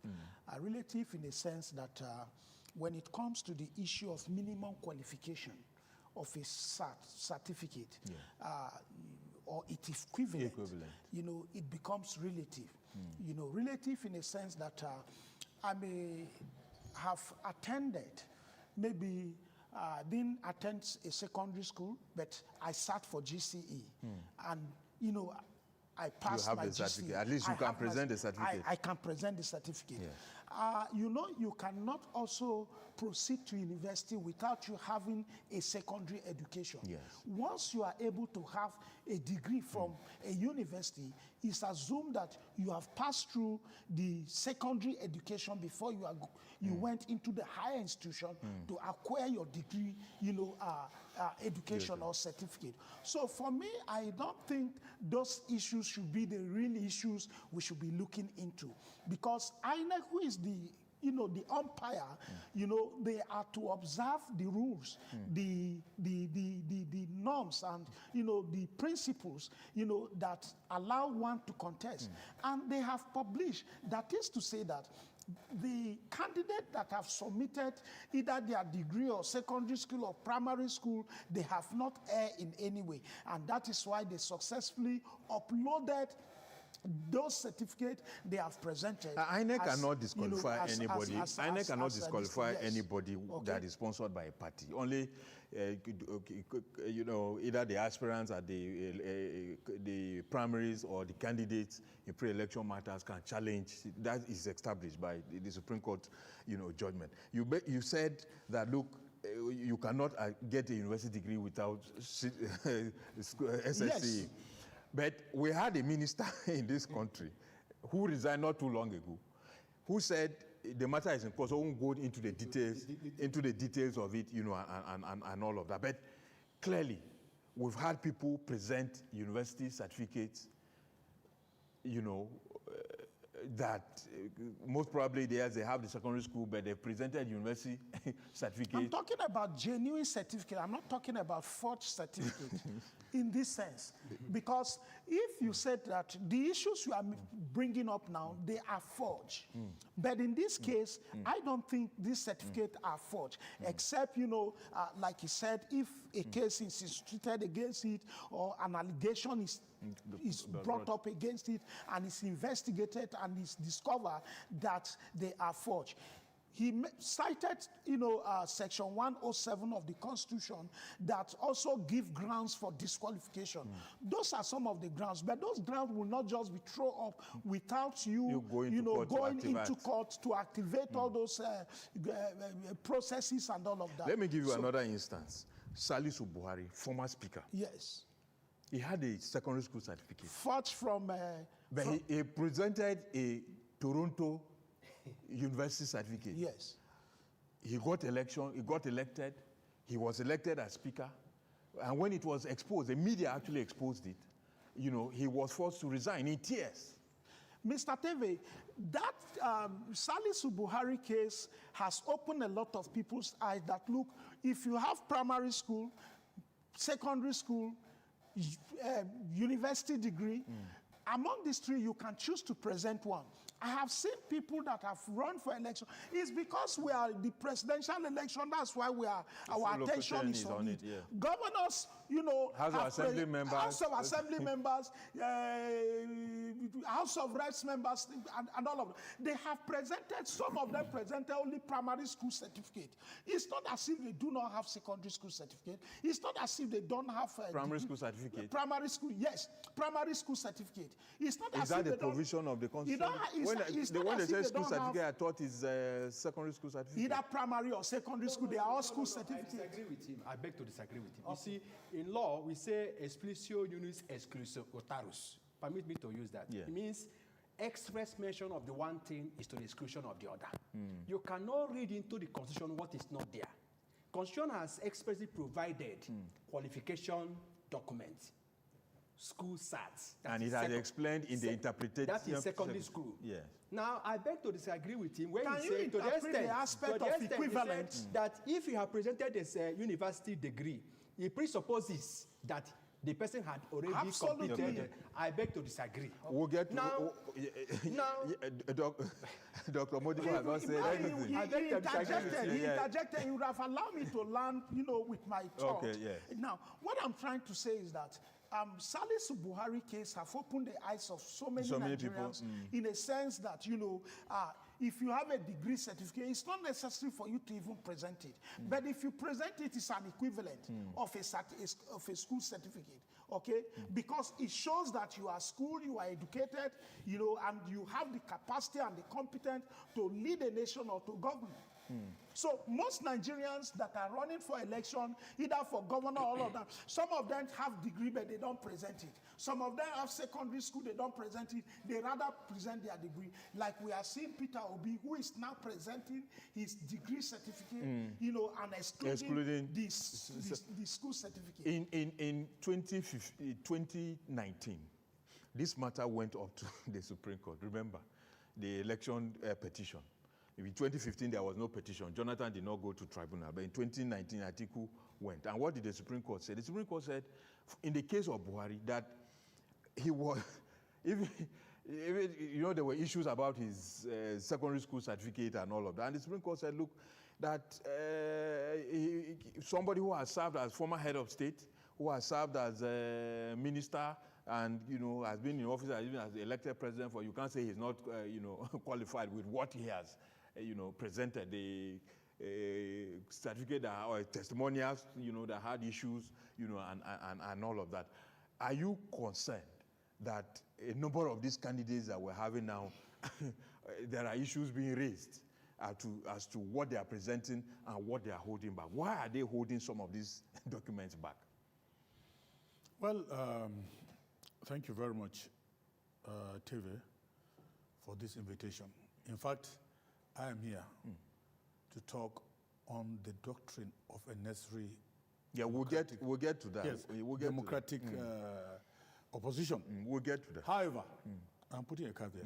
However, since you've asked this question, I think as Nigerians, we have to think out of the box.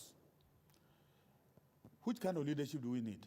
Do we need leadership of people that have been forging certificates, that don't have primary or secondary school certificates, but to ultimately be leading people with degrees upon degrees in this country?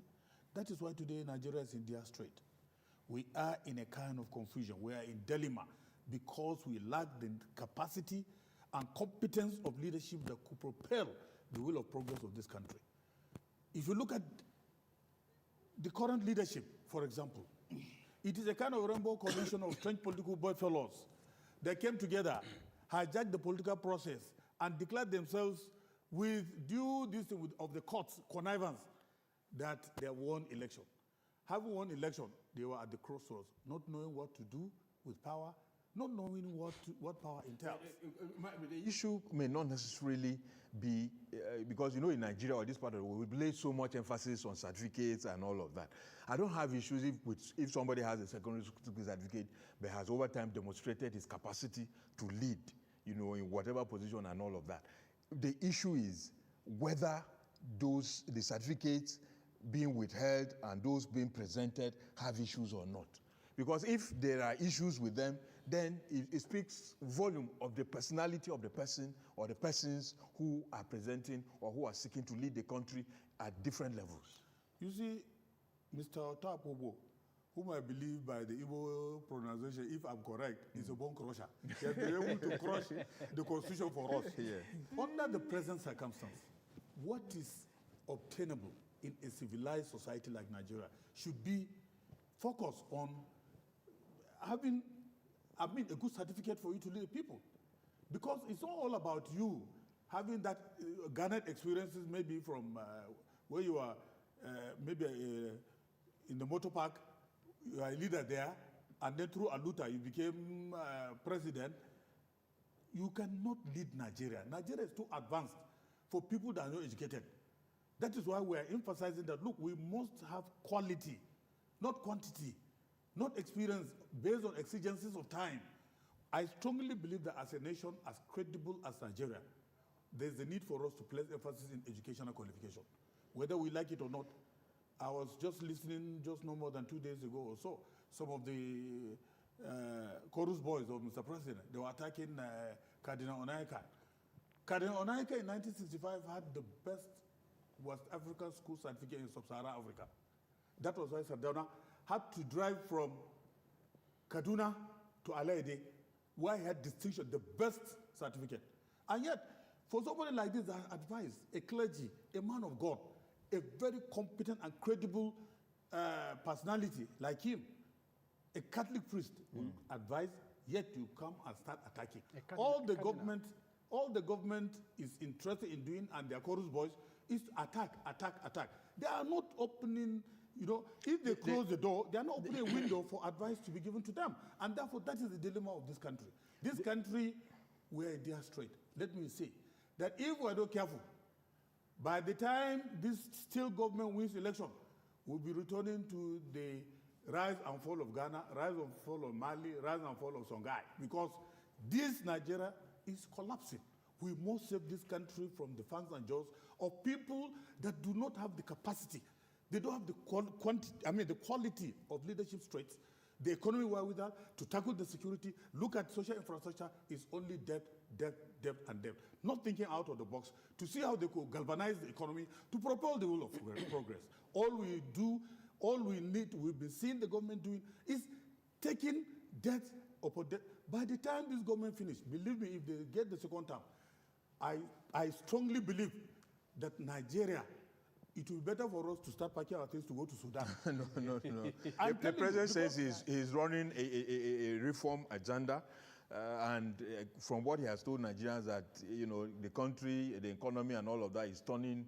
There is what did he say now? There is a significant improvement. There is a turn in the economic fortune and all of that. And Nigerians should be patient.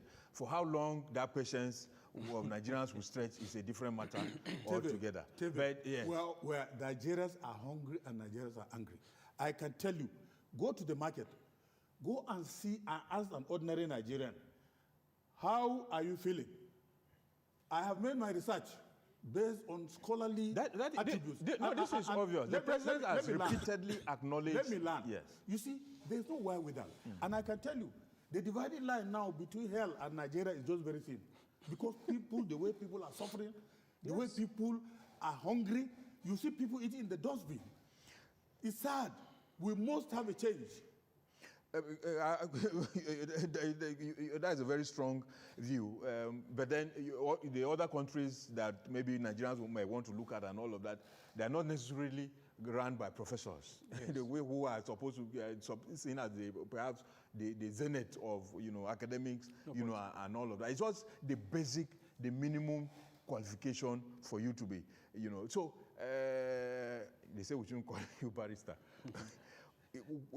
Out of all of this, Atiku did not present his I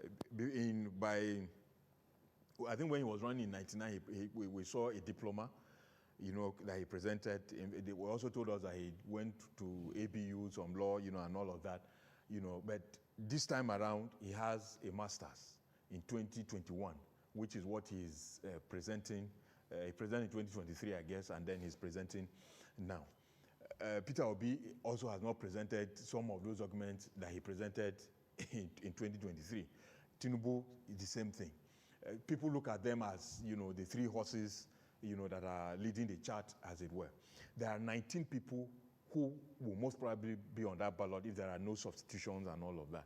The other 16 now, we don't even know whether because Showere too, from what we learned, has also not presented his secondary school certificate. He only presented his university degree. So we can also add him to these three, making 4. So the other ones, can they go to court and say, look, these guys have not presented the minimum requirement to be qualified to run this election? Okay, there is need or quite imperative to make some clarifications for purposes of sincere appreciation of the standpoint and for purposes of the viewers.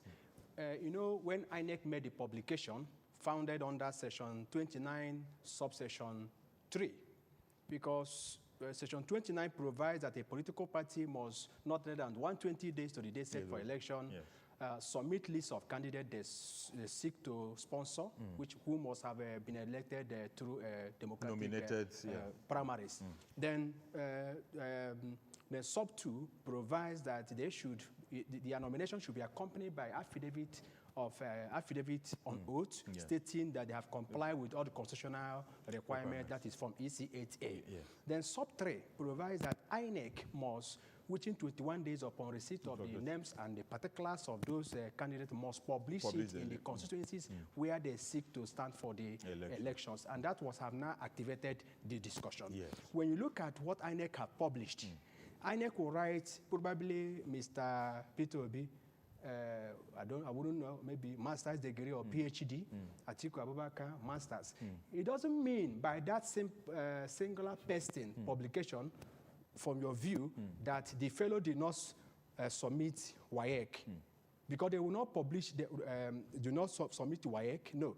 What INEC feels there is the highest qualification document the fellow. No, INEC actually published the copies of the certificates that they presented. All the certificates they presented. So I can assure you, for Peter Obi, I know for sure, submitted the WAEC senior certificate examination up to the other qualification. But that being the case, what the law requires is that you present this certificate, and INEC have now the concomitant statutory responsibility to publish. And having published under Section 29, Sub 3, then a fellow who feels that someone has submitted false information in those forms already published, because that publication is all about invitation for objection. Yes. That's this man, no, he's a criminal. Don't allow him contest he forged certificate. This one he submitted is forged. That's the purpose. And that one that is done under subsection 4 of 29, the fellow should apply to INEC for certified true copy of what the fellow submitted, which INEC must give within 14 days. Yes. Then of great importance for this discussion is section 29 sub 5, which says, an aspirant, for emphasis, you must recall to this, an aspirant who feels that the information supplied by the fellow, whose particulars have been published by INEC, contains false information, should approach the Federal High Court in Abuja or Federal High Court in other states where the cause of action arose to apply for the fellow to be disqualified. Within 14 days? No, he can apply that within 14 days under Section 285 sub 9. Yeah. He applied to the court from date of publication. And under sub 6, the Federal High Court, the court, he found that there is a prima facie case, can make an order disqualifying the fellow, and the case may be. So that is what the law has provided. But it is restricted to an aspirant who participated, as the law says, an aspirant. In the primaries. Who participated in the primary with the person whose particulars have been published. So it is still an intra-party dispute between probably a candidate from another party cannot challenge. So that is that. But when this matter went up to Supreme Court in the last election, some of these issues, the Supreme Court merely made opinions about them, but that they were pre-election matters. Yes. Including the issue of conviction, forfeiture, and all of that. They were pre-election matters. No. You see, the problem we have is that there are so many judgments of the Supreme Court to the fact that qualification, the Constitution did not say it is a pre-election matter. So the Supreme Court have heard a litany of cases. It can be raised as a pre-election dispute. It can also be raised as post-election dispute. That is why Section 138 in the new Electoral Act 2026 have now removed qualification. Before now, under Section 134 of the 2022 Electoral Act, for you to challenge election at the tribunal, the fellow whose election is challenged was not qualified to have contested. Let's take a break now. When we get back, we shall continue with the discussion and also look at what some other opposition persons are putting forward, whether it's possible to have one opposition presidential candidate in 2027 election. Stay with us. For nearly 3 decades, you trusted us with the story of our nation and beyond. Now, our political program gets a powerful upgrade. Welcome to the all-new Democracy Today Extra. We're shifting the gears of political broadcasting. No scripts, no spin, just the uncompromising truth. Is there true democracy in political parties in Nigeria? Why are we so obsessed with whether governors will use police against their opponents or even the president? Why? Get ready. In-depth, no-holds-barred interviews. Reserve seats, when it eventually comes to stay, is not the destination. How do we safeguard the will of the people? If a governor wants to intimidate you with the current police that we have, they will intimidate you. They don't need state police to intimidate anybody. Fearless analysis, unfiltered facts. The legislature is a fulcrum upon which democracy revolves. We're beaming the ultimate searchlight on political actors, holding power accountable every single weekend. 10 p.m. Nigerian time on Saturdays and Sundays. Bold, analytical, uncompromising. Democracy Today Extra.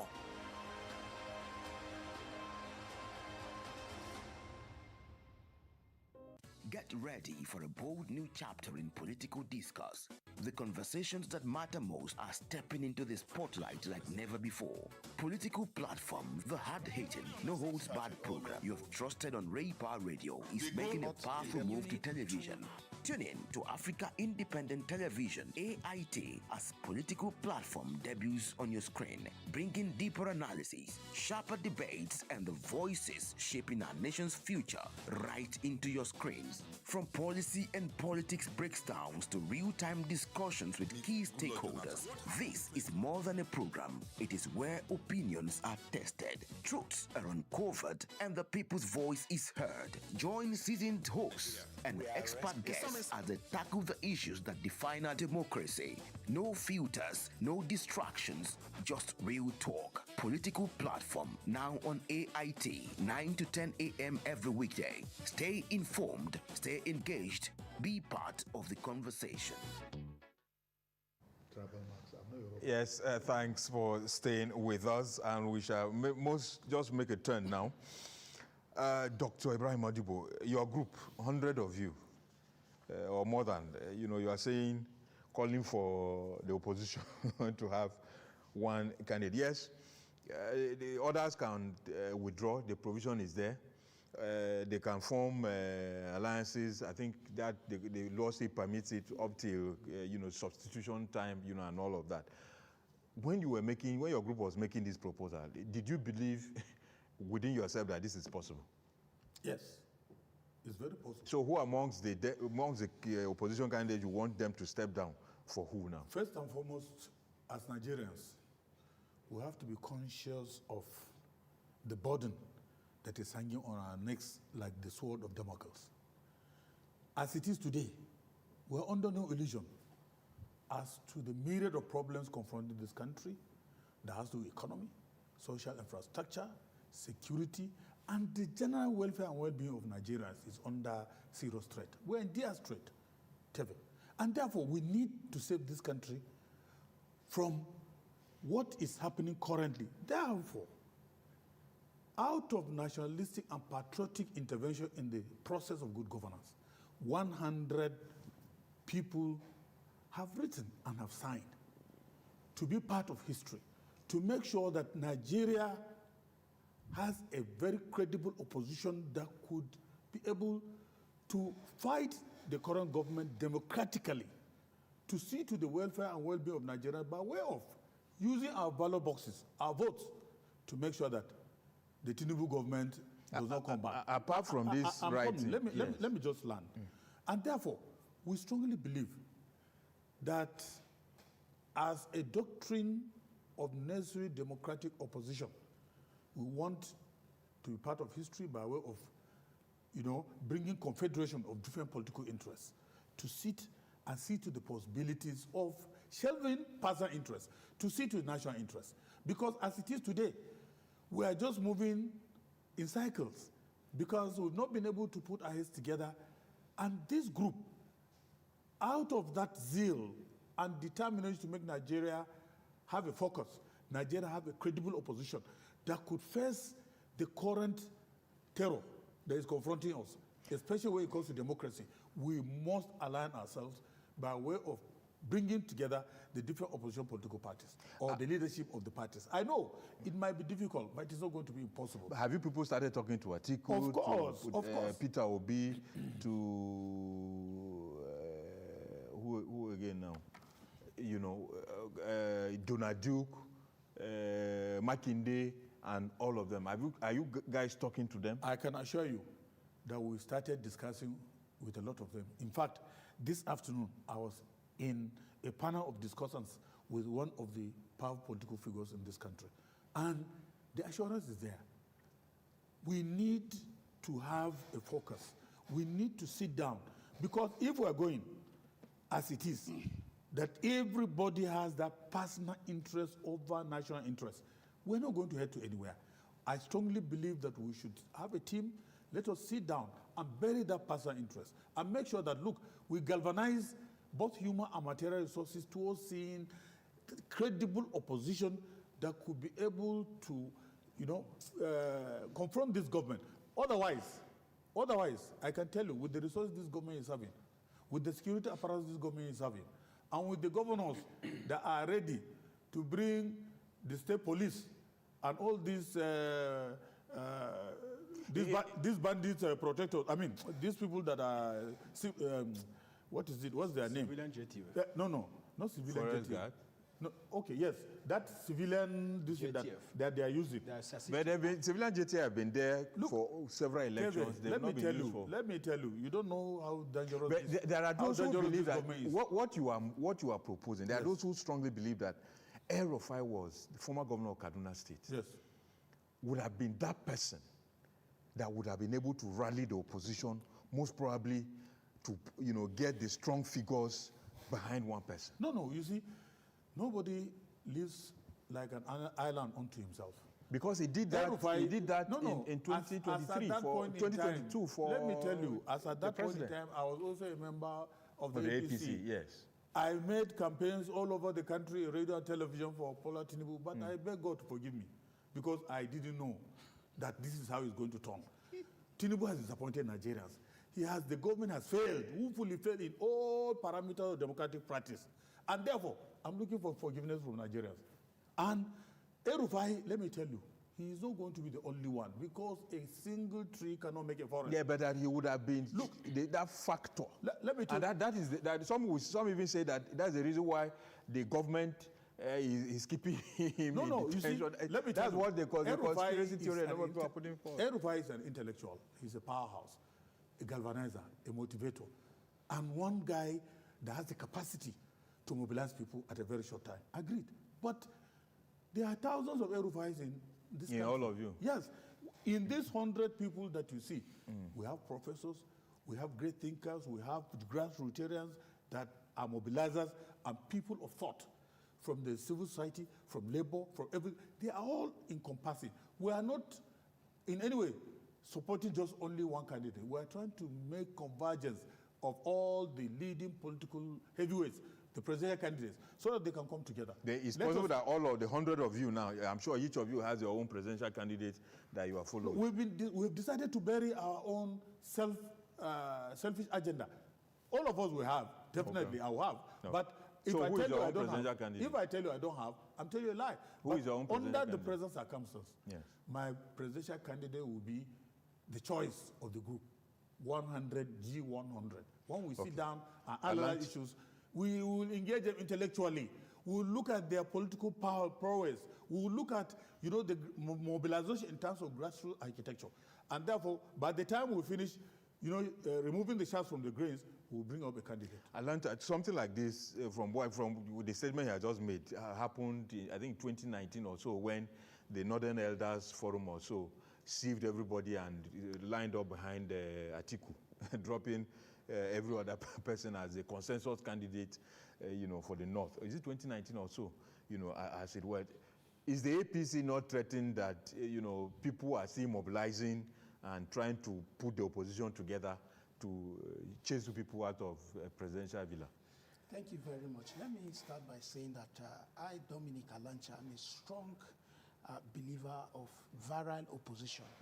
Had it not been for the virality of the APC in 2014, 2015, we wouldn't have chased out PDP that claimed that they were going to spend 60 years, governing Nigeria. Having said that, you see, this G100, or what do they call themselves, they are just attention seekers. There is a saying in the local palace that said, it's too late to cry when the head is cut off.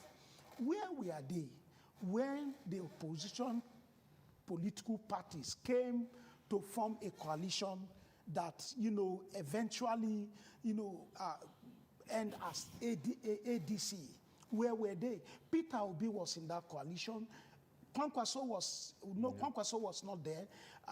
A lot of them, Amechi was there, Atiku was there. Most of the leading political Kwankwaso eventually figures, joined ADC before. Yes, Kwankwaso eventually joined the ADC. And these three persons that I mentioned in 2023, had a lot of electoral value. Nigerians are disappointed in these opposition political leaders because they cannot even manage their political parties. They cannot even manage But they their accuse the interests. APC of being the one responsible for scattering their The parties. APC, cannot stop those that are jumping out of their ship into ours because their ship is already a sinking one. Now, let me just land with my thought because, like I said, Nigerians are very disappointed. And like I said, it's too late to cry when the head is cut off. The time this group would have come up, to do all these things was before the primary election. Which Sheyi Makinde tried to do with the political... But I said this thing in different platforms. I said, this set of persons I'm seeing within this coalition, their interests will not allow them to align. Their interests will not allow them, because it's not about the country, it's not about Nigeria, it's about their personal interests. Some of them believe that, a Marabon has told them that they must be president of Nigeria, so they are perpetually contesting for this seat and stuff like that. So for me, I think the APC, to go into your question, we are not scared.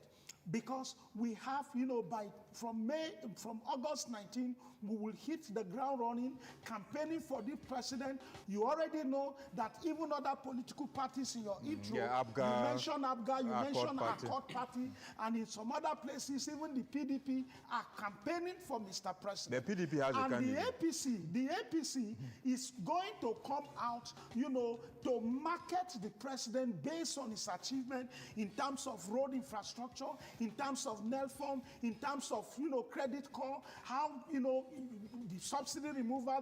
The roads, apart from the one in Abuja and maybe part of Lagos in Ibadan. You need to travel and see what, let me tell you my own state, where you also are privileged to come from. If you, 3 years or 4 years ago, if you drove from Abuja to Makurdi, but that was under Buhari. You will see, you can say it's an APC. Let me tell you, it's an APC administration and government is a continuum. Okay. But you can also say Buhari spent 8 years. Tinubu has spent 4 years, so he could not have done such a road in 4 years. But what options do Nigerians have with what we are seeing?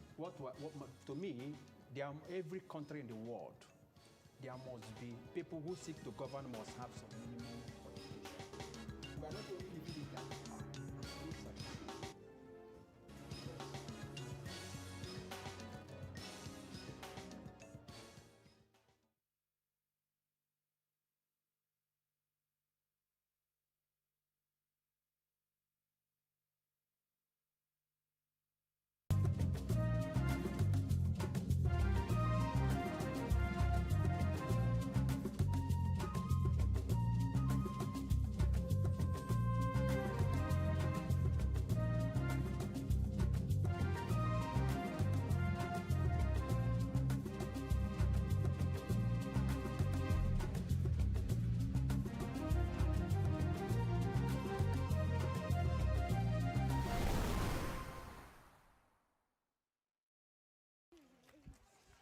At Chabindo Camp outside Goma, Médecins Sans Frontières, or MSF, has set up tents where dozens of displaced persons are being processed. They can also participate in listening sessions with psychologists. Rose has been receiving care for depression. She blames the war for her mental state, but says her journey to recovery has begun.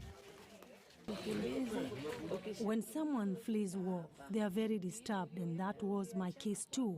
But here we have been taught how to forget everything we've left behind and how to calm our thoughts. Rose is not alone. According to MSF, living in camps around Goma is a challenging environment for the hundreds of thousands of displaced people, especially women. Every day, medical staff say about 70 female survivors of sexual assault visit the 6 MSF health facilities in camps near Goma. Faustin Hakizimana is the head of Bulengo camp. He says the need for psychosocial support is more urgent than ever. When we looked into the real problem, we found out that many have been disturbed by the horrors of war and others have been raped when they look for wood in the forests, which is why so many women here suffer of mental illness. Gerlas Moulekia, a clinical psychologist with Médecins Sans Frontières at the Lushagala camp, says more help is needed. Most of the people we see show signs of anxiety and post-traumatic problems. We run 3 group sessions a day, and each group is made up of 10 people, for a total of 30 people a day. If it goes on like this, we'll need to expand the activities to try and meet as many of the needs as possible. Psychosocial care is available to both genders, but officials say most of the people taking advantage of the services are women whose mental health challenges are impacting their ability to care for their children. Zanem Netizaidi, VOA News, Goma.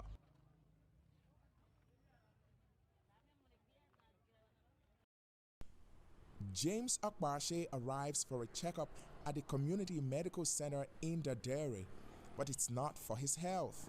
The student journalist is there to see how well the government-run center in Nigeria's central Nasarawa state is working. It's part of an initiative called Udeme, an Ibibio word for My Share.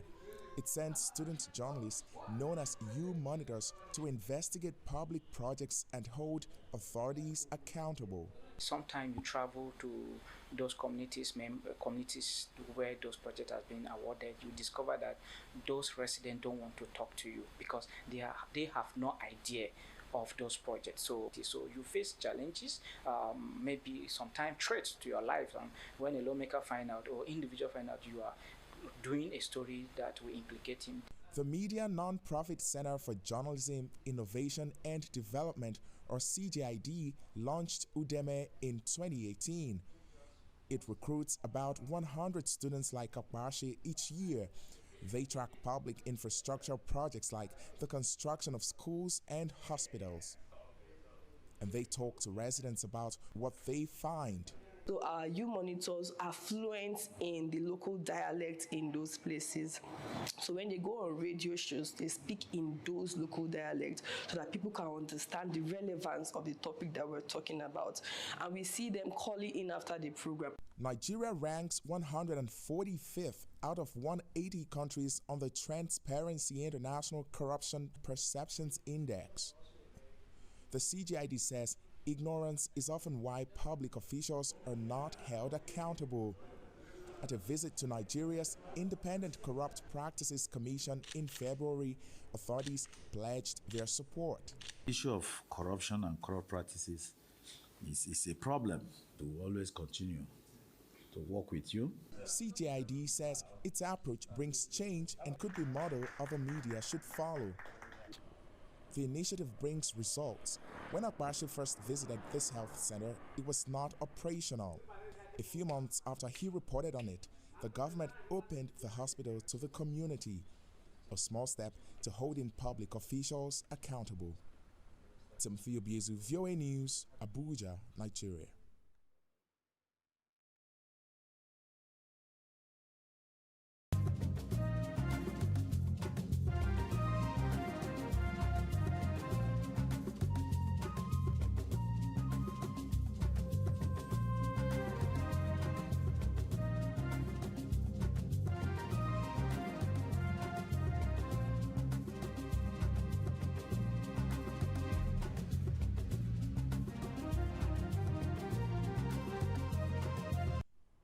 James Akbarshe arrives for a checkup at the community medical center in Dadere, but it's not for his health. The student journalist is there to see how well the government-run center in Nigeria's central Nasarawa state is working. It's part of an initiative called Udeme, an Ibibio word for My Share. It sends student journalists, known as U-monitors, to investigate public projects and hold authorities accountable. Sometimes you travel to those communities where those projects have been awarded, you discover that those residents don't want to talk to you because they have no idea of those projects. So you face challenges, maybe.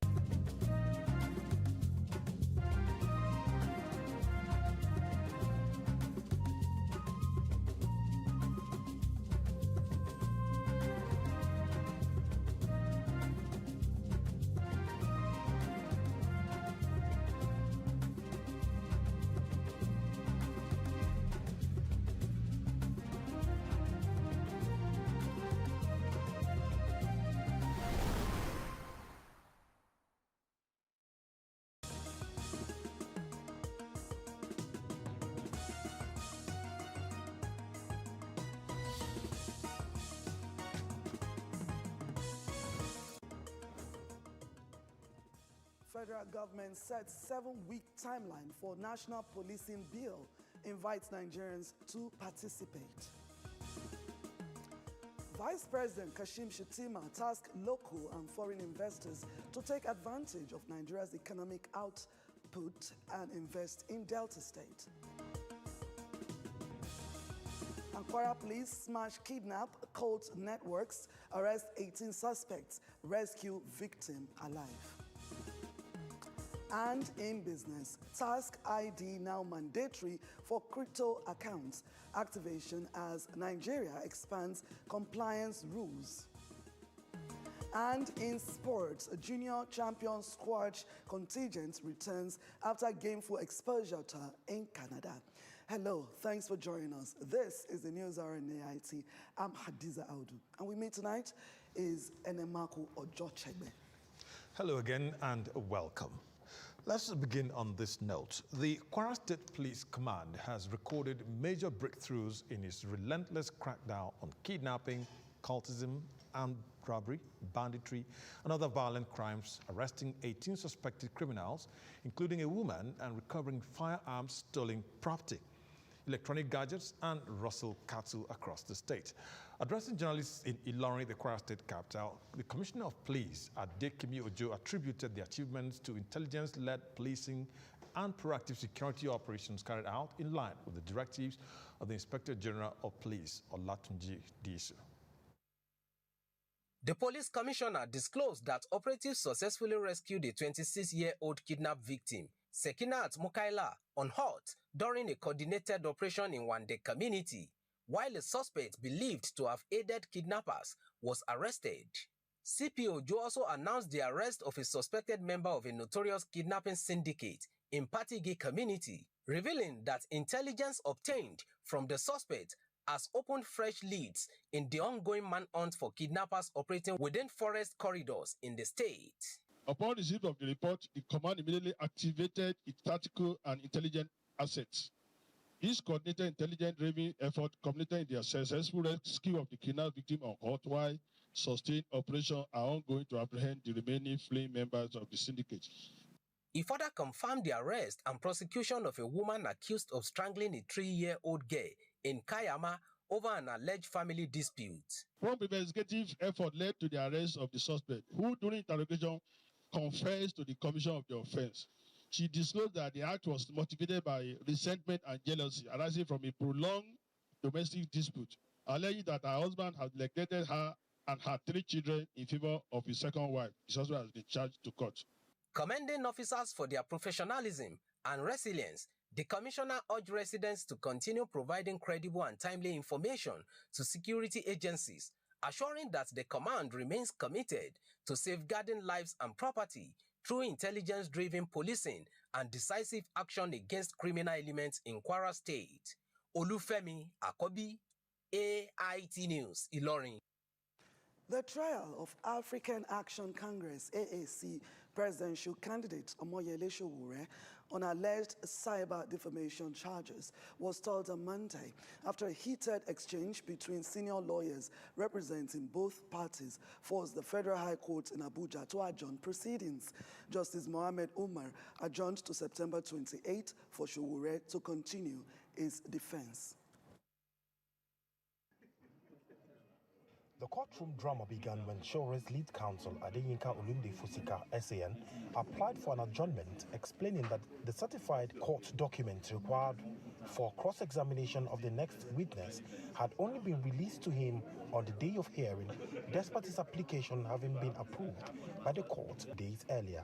He argued that the proceedings without sufficient time to study the document would not be good for the defense and sought a short adjournment to adequately prepare for cross-examination of the next witness, a DSS operative.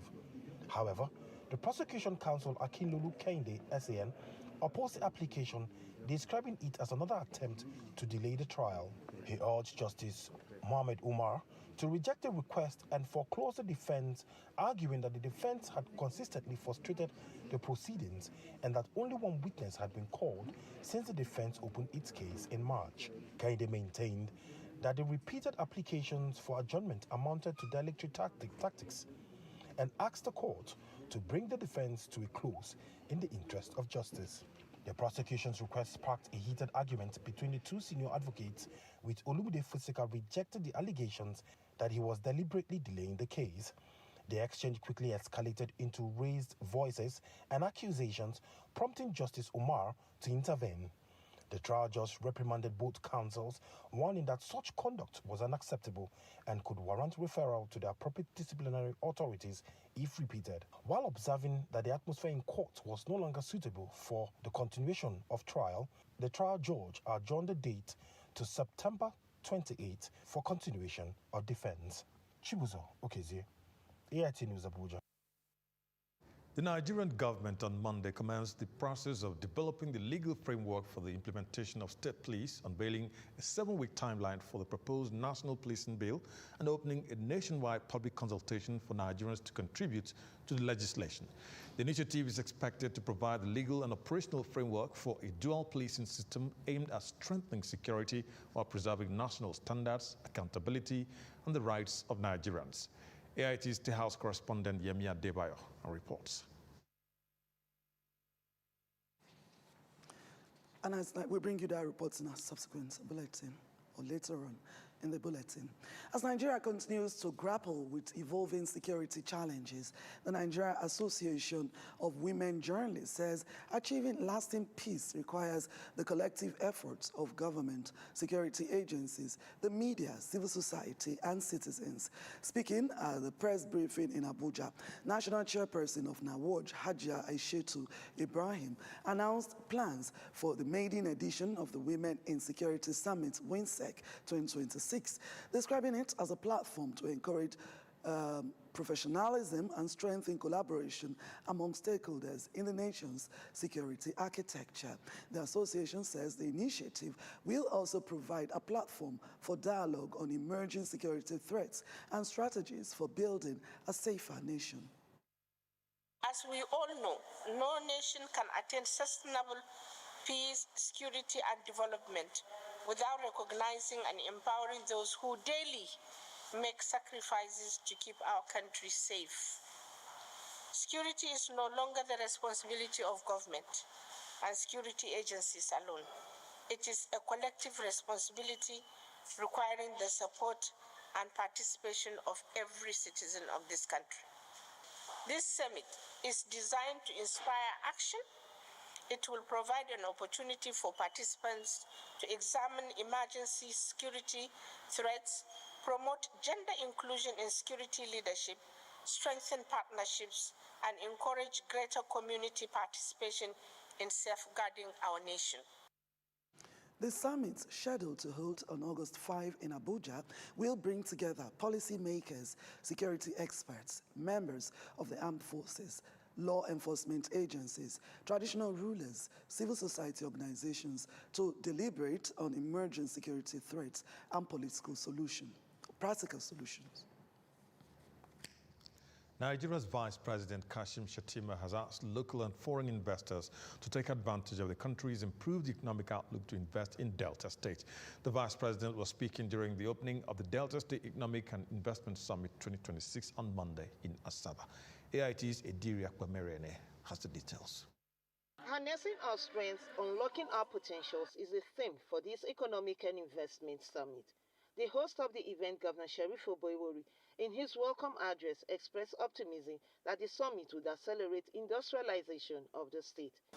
I am pleased to announce that the government has set aside $100 million, approximately $133.8 billion, as viability gap funding to de-risk new investments in the state. The guest of honor, who is Nigeria's Vice President Kashim Shettima, and other distinguished speakers commended the Delta State government for the summit, describing it as a move that would attract both local and foreign investors into critical sectors of the economy. There is no doubt that His Excellency Governor Sheriff Francis Oborewori devoted to leading Delta into a new era of productive expansion. Within the global disruption, there is a stable core, and that despite all the tough headlines that you keep seeing, there are opportunities for Delta State, for Nigeria, and for Africa. Africans must begin to believe that they have both the intellectual and financial wherewithal to participate in the development of their continent.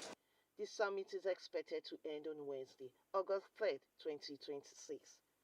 Ediri Akpomeriene, AIT News, Asaba. The forum of PDP state chairman, backed by the FCT minister Nyesom Wike, has challenged former President Goodluck Jonathan to directly address Nigerians on his stand on the use of his name by the Turaki-led interim leadership of the party to cause crisis within the party. The forum, which said this at the press briefing, also asked security agencies to immediately investigate and stop what it calls misrepresentation, malicious forgery, and distortion of court judgments by the rival group. The crisis in the People's Democratic Party, PDP, appears not to be ending anytime soon, as the party continues to battle internal disputes. At a briefing, the chairman of the PDP Chairman's Forum, Austin Nwachukwu, said members of a rival group, whom he describes as expelled party members, have been parading themselves despite court and INEC's decision, recognizing only the Abdulrahman Mohammed and Senator Samuel Anyanwu's led leadership.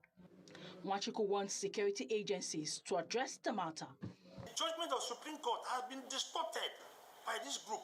Do you know that is a criminal contempt? To distort a judgment signed by the jurist of Supreme Court of Nigeria. While the PDP alleges that the rival group unlawfully submitted former President Jonathan's name to the Independent National Electoral Commission, INEC, contrary to the party's electronically uploaded list of candidates as required by electoral regulations, it asked the former president to dissociate himself from the faction.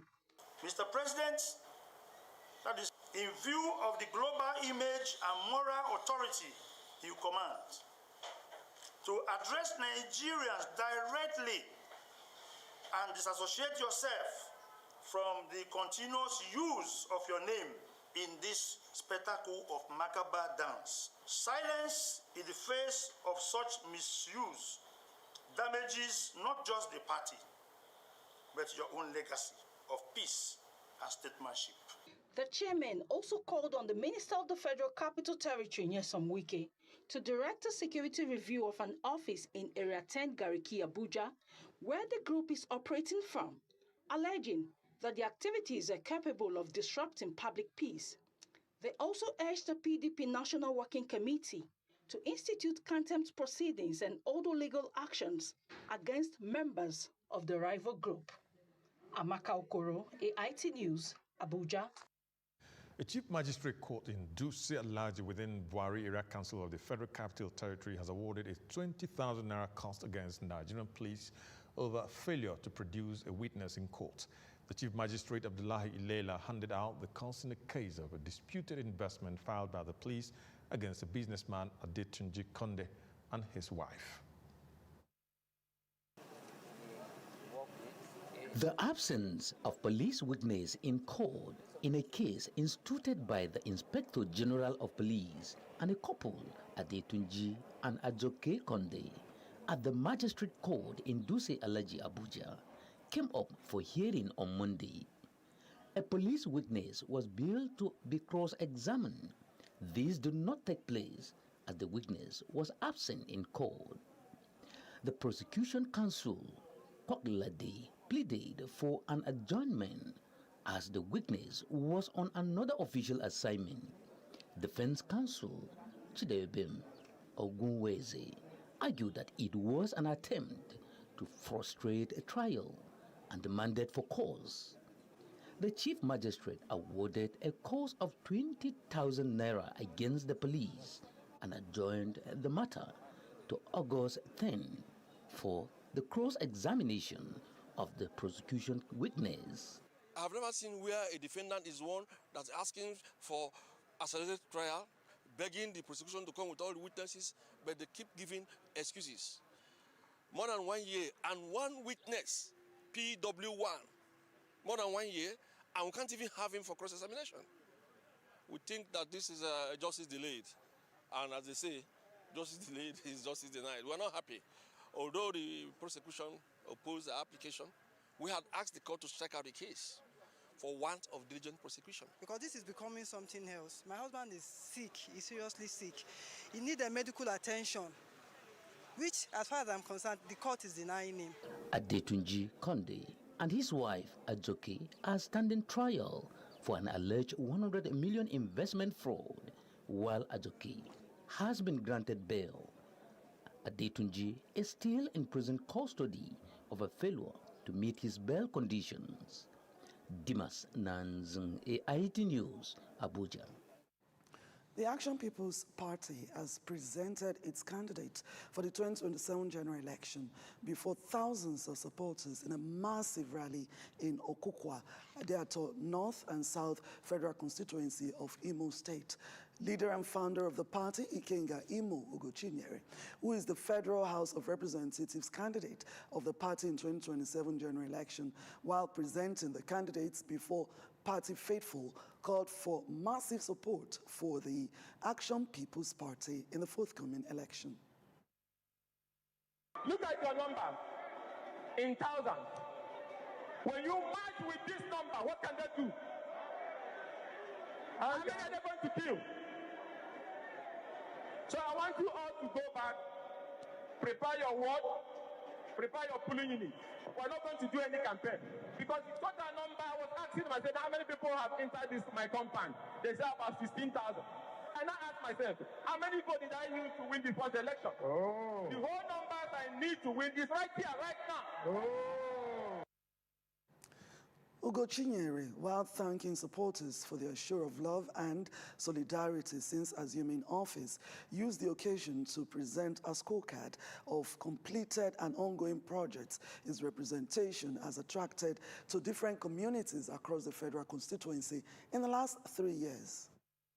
Also, the agricultural training and empowerment that has 64 beneficiaries have also been completed. In the water project, across 24 communities in North and South, 20 have been completed, 2 ongoing, 4 at mobilization stage, and we're also waiting for the remaining 10 to start. For the solar electrification project, we've installed over 4,000 solar power street lights, installation of 500 kVA transformers in Obotuku completed. Also, we have installed 10 kVA solar mini grid at Anglican Convent, Omakwara. I want to thank our brother, Bichi, who helped us bring the project.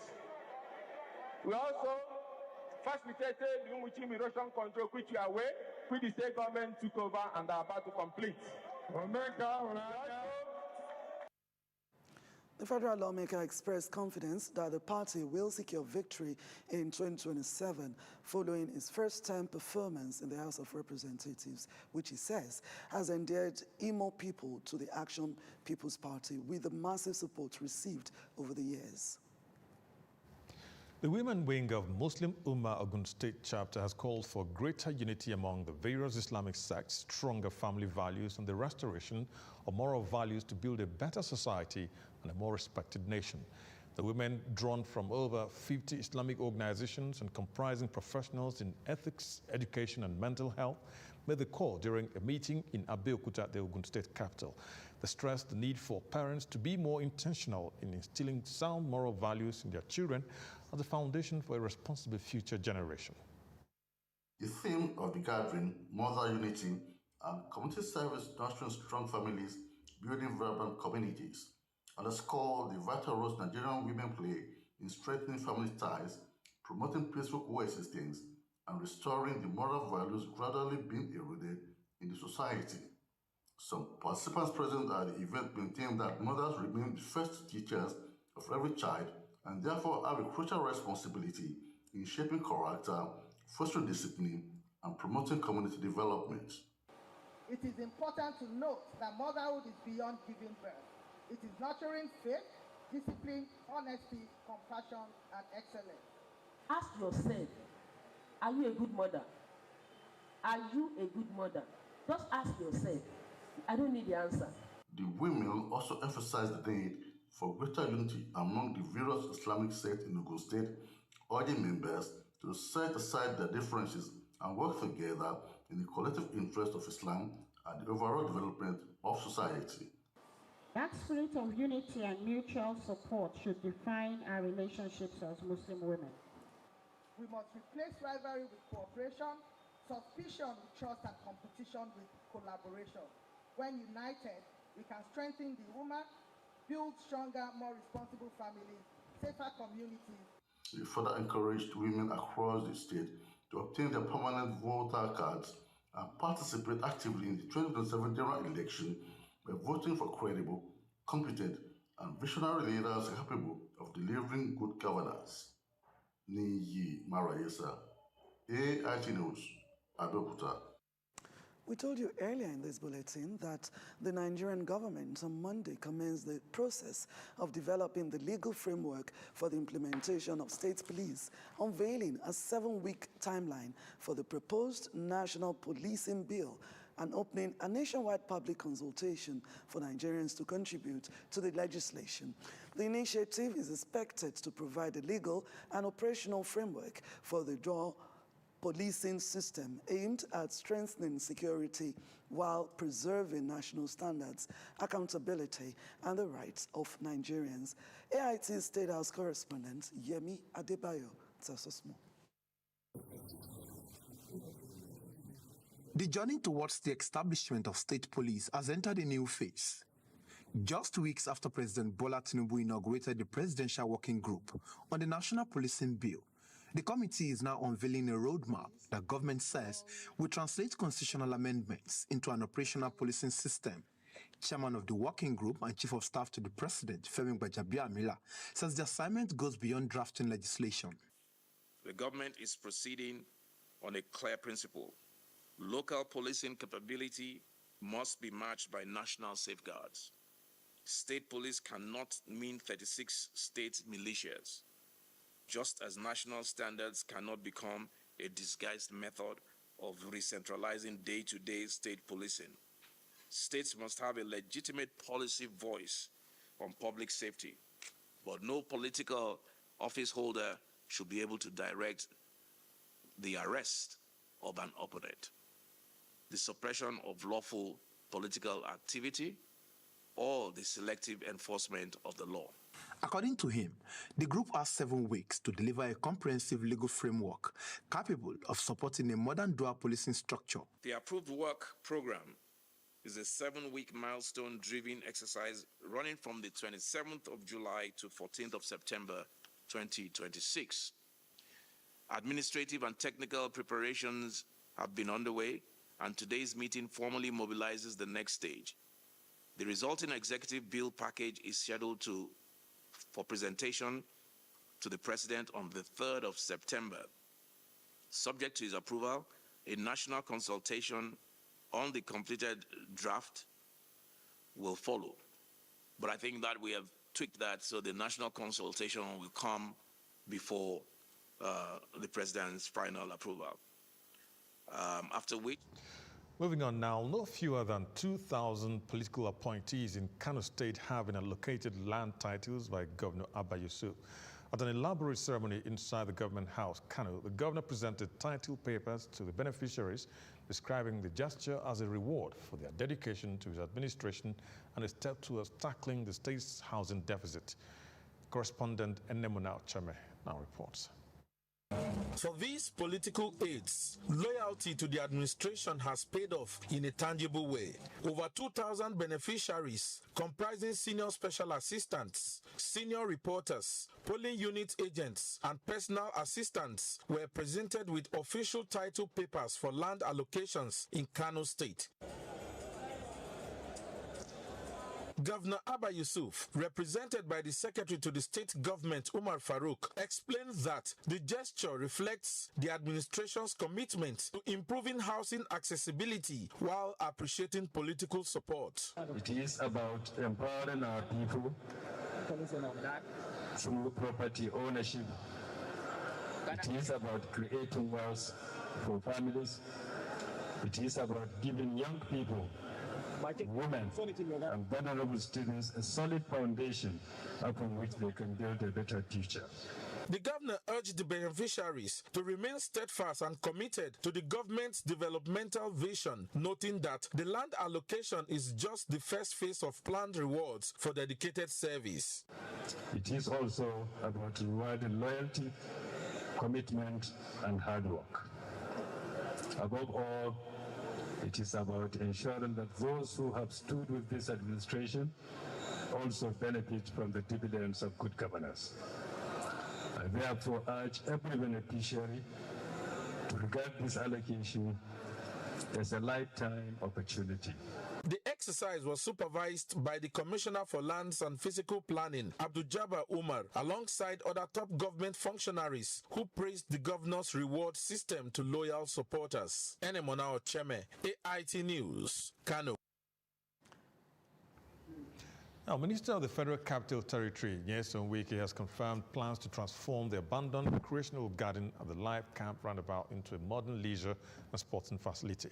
Speaking on Monday after inspecting the site, Wike noted that commendation from the First Lady had further inspired the administration to invest in additional green and recreational spaces across the nation's capital. What we intend to do here now is to bring it back, give the modern facilities so that people can live within this area can come here and carry out their daily sporting activities, recreation lives, relax, taking pictures, and do other things like the way it is done in well-advanced countries. Also disclosed plans to introduce an annual New Year fireworks display at the Abuja City Gate, beginning this year as part of efforts to position Abuja alongside leading global capital cities. Just like what happens all over the world. You know, ushering the New Year, so many countries of the world, the cities, with, you know, with what they call fireworks, where citizens stupid a commemoration of going into the new year. That's what we intend to do this year in the City Gate. The proposed redevelopment is in line with ongoing efforts by the FCT administration to improve urban living standards through increased access to green areas, leisure parks, and recreational facilities. You're still watching the News Hour on AIT. We'll take a break now. When we'll come back, it'll be time for business news. Every consumer has a right. Oh la la la la. FCCPC is working. Now I get a refund and I don't get the service. Now I get full information on every product. Now I check what the price tag and pay the right price. Now no price exploitation, no anyhow price increase. FCCPC is working.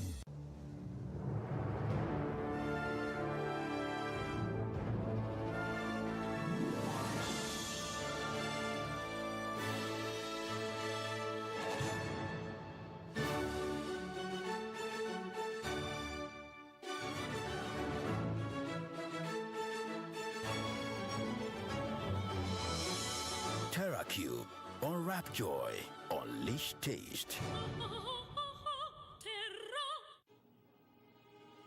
Excuse me, ma. This is your 100% in year.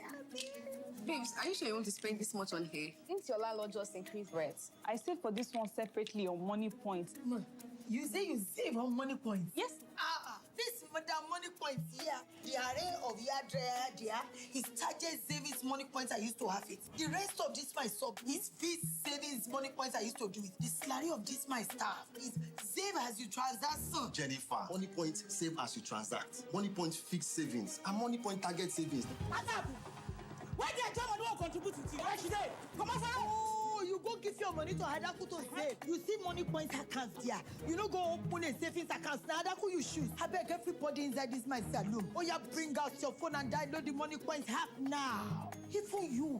What are you waiting for? Download the Money Point banking app now and start saving the bank you can trust. Money Point, made for your progress. Our bodies get serums, washes, lotions, cleansers, scrubs, but underarms only get deodorant. That's why our new breakthrough formula contains pure hyaluron and vitamin C to deeply care for your underarms for a softer and even skin tone in 2 weeks. With 72 hours sweat and odor protection, try the new Nivea Derma Control Natural Tone because your underarms deserve more. Nivea is for skin.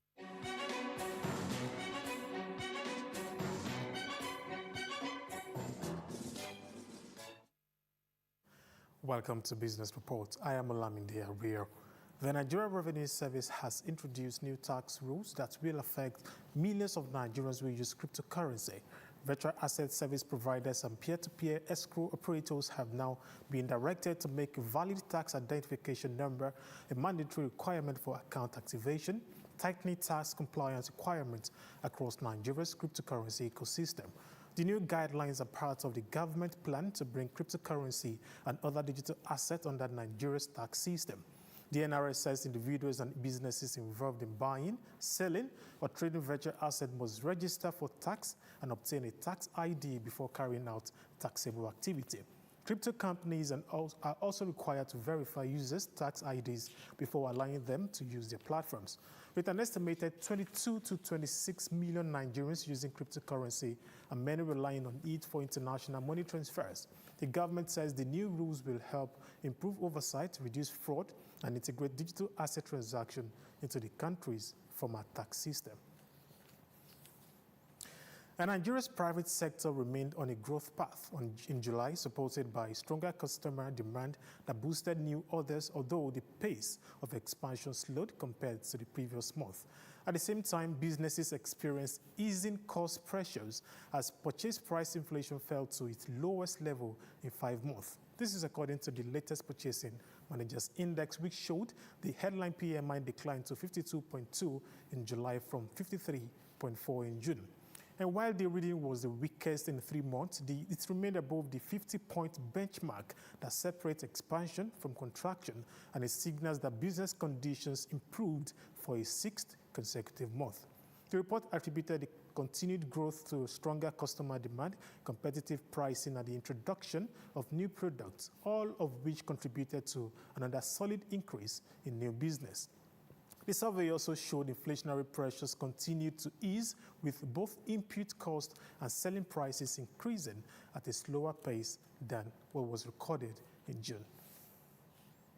And to the equities market, Nigeria stock market started the new trading week on a positive note, with the all-share index edging up by 0.18% as investors recorded modest gains across selected equities. And when we compare today's gain with Friday's session, trading volume rose by 33%, while the number of deals increased by 31%, and it reflects stronger market activity. Now, the all-share index today gained 0.18% to close at 245,730.53 points. In total value of stocks traded today were 923 million, and it's valued at 37.8 billion naira, although the value is lower than what was recorded on Friday, where we had over 800 million stocks exchanged at the value of 44 billion naira. On the gainers chart, Internal PLC and Caverton Offshore Support Group led with 10% appreciation each, and Internal PLC ended at 36 naira 30 kobo, while Caverton Offshore Support Group ended at 5 naira 50 kobo. Also on that list, we have Omatech PLC ended at 1 naira 78 kobo, and that's an appreciation of 9.88%. We also have Eva Capital, which was listed by introduction on Friday, and it's traded today at 9 naira 05 kobo. That's about 80 kobo gain recorded today, and that's 9.70% appreciation. On the other hand, EcoBank Transnational Incorporated as ETI recorded the biggest loss today, and it shed 9.95% to close at 80 naira 10 kobo, followed by Cadbury Nigeria, Thomas Wyatt, Coronation Insurance, and Critical Mineral Financing Co. that ended at 3 naira 50 kobo. But in terms of trading volume today, Access Holdings emerged as the most actively traded stock with 167 million shares exchanged, and that is valued at 4.4 billion naira, followed by Honeywell Flour Mill and Sterling Financial Holding. And this chart today shows continued investor interest in banking and consumer goods stocks, even as the broader market value closed lower. And that's it on Business Report. I am Olamide Ario. The news hour continues. The home is under attack, but not for long, because Hypo is here. Dirty floors and surfaces. Not on our watch. Protect every day with Hypo. Dirty and stains no fit do us shakara. We got the remedy, original palasa. Hypo, go Hypo. Germs always find a way back. No green. Protect every day with Hypo. Hypo, go Hypo. Every morning is a good time to show love in the way that matters. And showing love begins with breakfast, the first gift of the day to you and your loved ones. Not just any breakfast, but one made with peak milk, because it contains vitamins, proteins, and calcium to keep you nourished and ready for the day. Breakfast is love. Show it every morning with the nourishing goodness of Peak evaporated milk. Peak. Reach for your peak. My skin is my identity, my strength. It's unique and deserves care made specially for me. New Nivea Radiant and Beauty Advanced Care with 5 oils and 5 vitamins. 48-hour nourishment. Helps reduce appearance of stretch marks in just 2 weeks. New Nivea Radiant and Beauty Advanced Care for your shade of beautiful. And tasty, something to fill my belly. I want my golden penny noodles full of flavor, cupcake. I want what I want. Golden penny noodles is sweet though. It was made for me. I want what I want. Golden penny noodles is sweet though. It was made for me. I want what I want.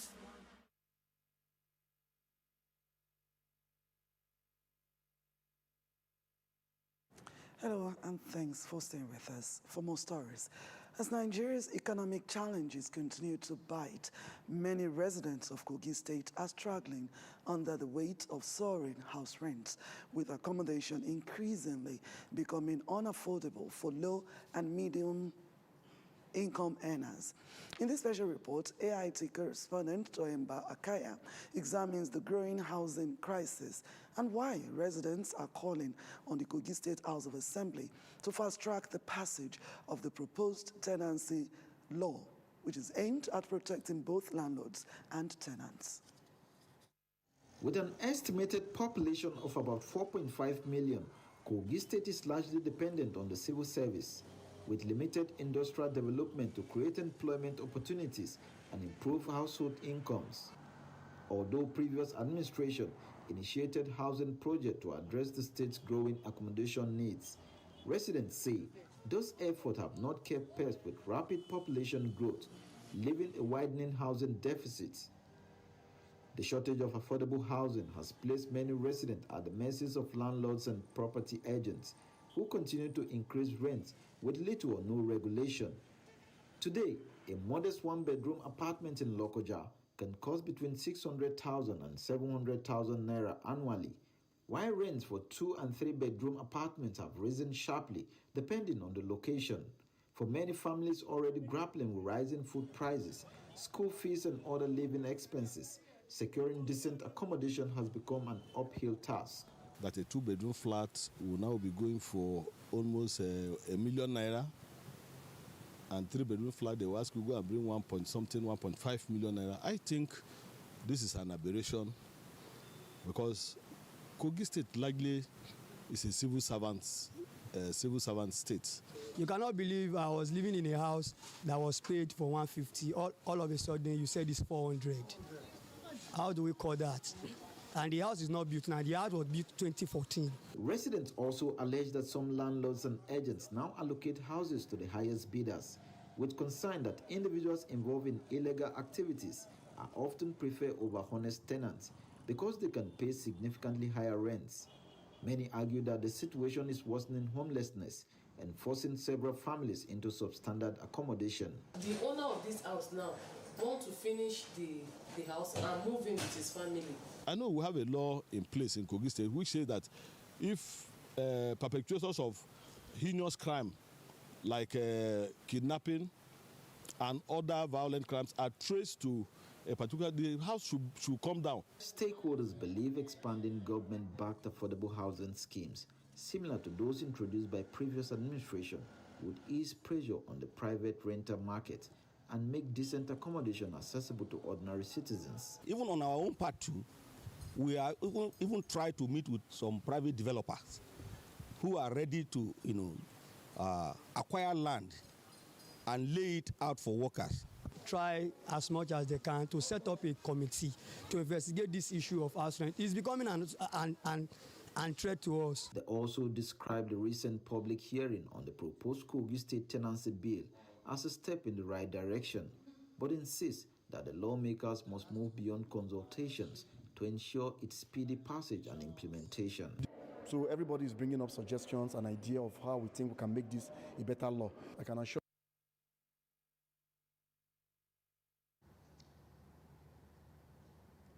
Moving on now, the Kaduna State government says it has intensified efforts to combat substance abuse through expanded mental health services, rehabilitation programs, and sustained public awareness campaigns.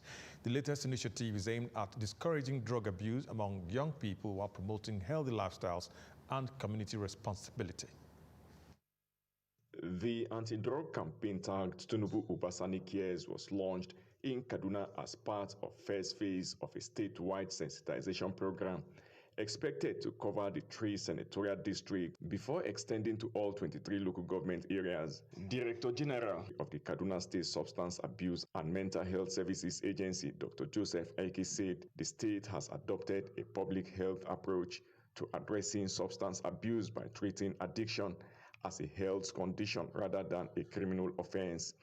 The goal of this agency is that everybody who feels like they are tired of this life of drugs must be given a second chance. Convener of the campaign, Abdulmumin Aminu, said the initiative reflects government's commitment to investing in human capital development by educating young people on the dangers of substance abuse and encouraging them to embrace skills acquisition and other empowerment opportunities. If you are someone who wants to involve in taking drugs, when you see how drugs destroy our lives, when you see how drugs destroy society and take us into backwardness. Kaduna State Commissioner for Health, Umar Ahmed, disclosed that Kaduna has strengthened drug abuse prevention programs. This government is not a government that will encourage youth to abuse drugs and use them. The campaign forms part of Kaduna State government's broader strategy to build a drug-free society through prevention, treatment, rehabilitation, and sustained community engagements. Abimaje Moses, AIT News, Kaduna. Still to come.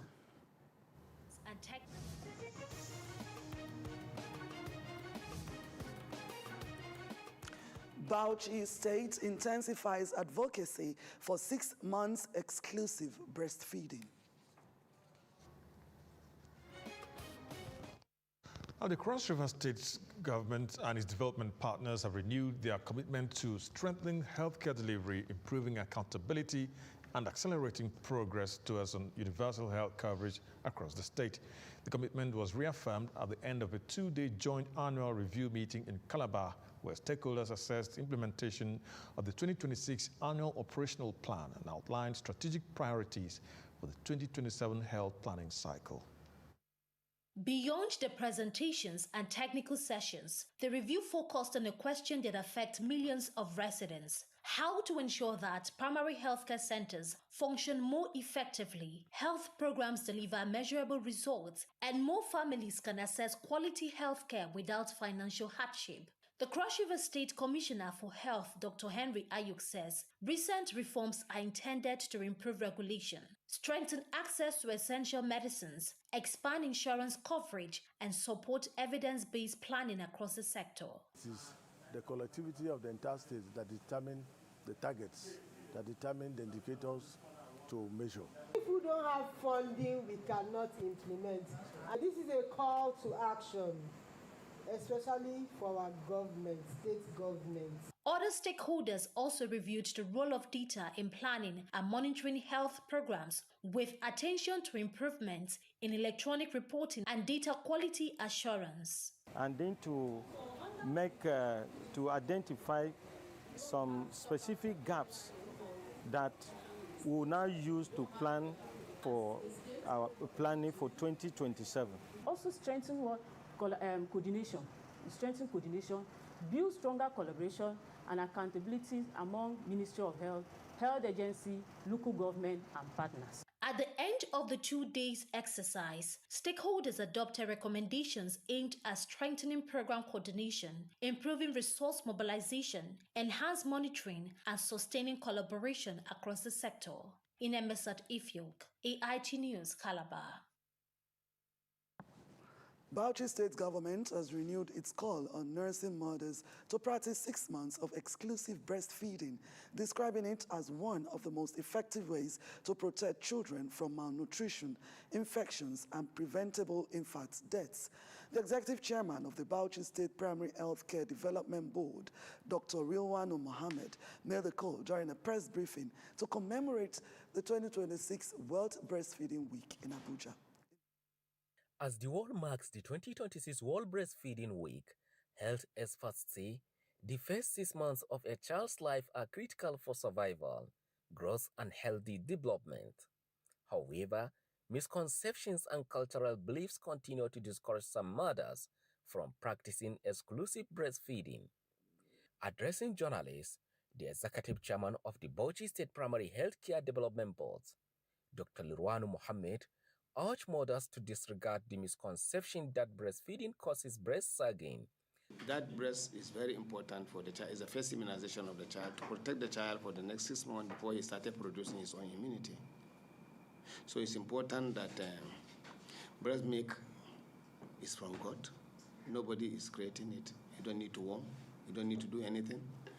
There's need for us to embrace breastfeeding as key to all our own children. Also speaking, the UNICEF Chief of Field Office Bauchi, Dr. Nushat Rafiq, described exclusive breastfeeding as a proven life-saving intervention capable of significantly reducing infant mortality.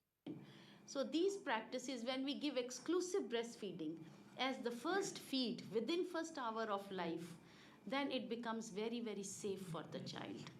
And it reduces the risk of diarrhea and other diseases.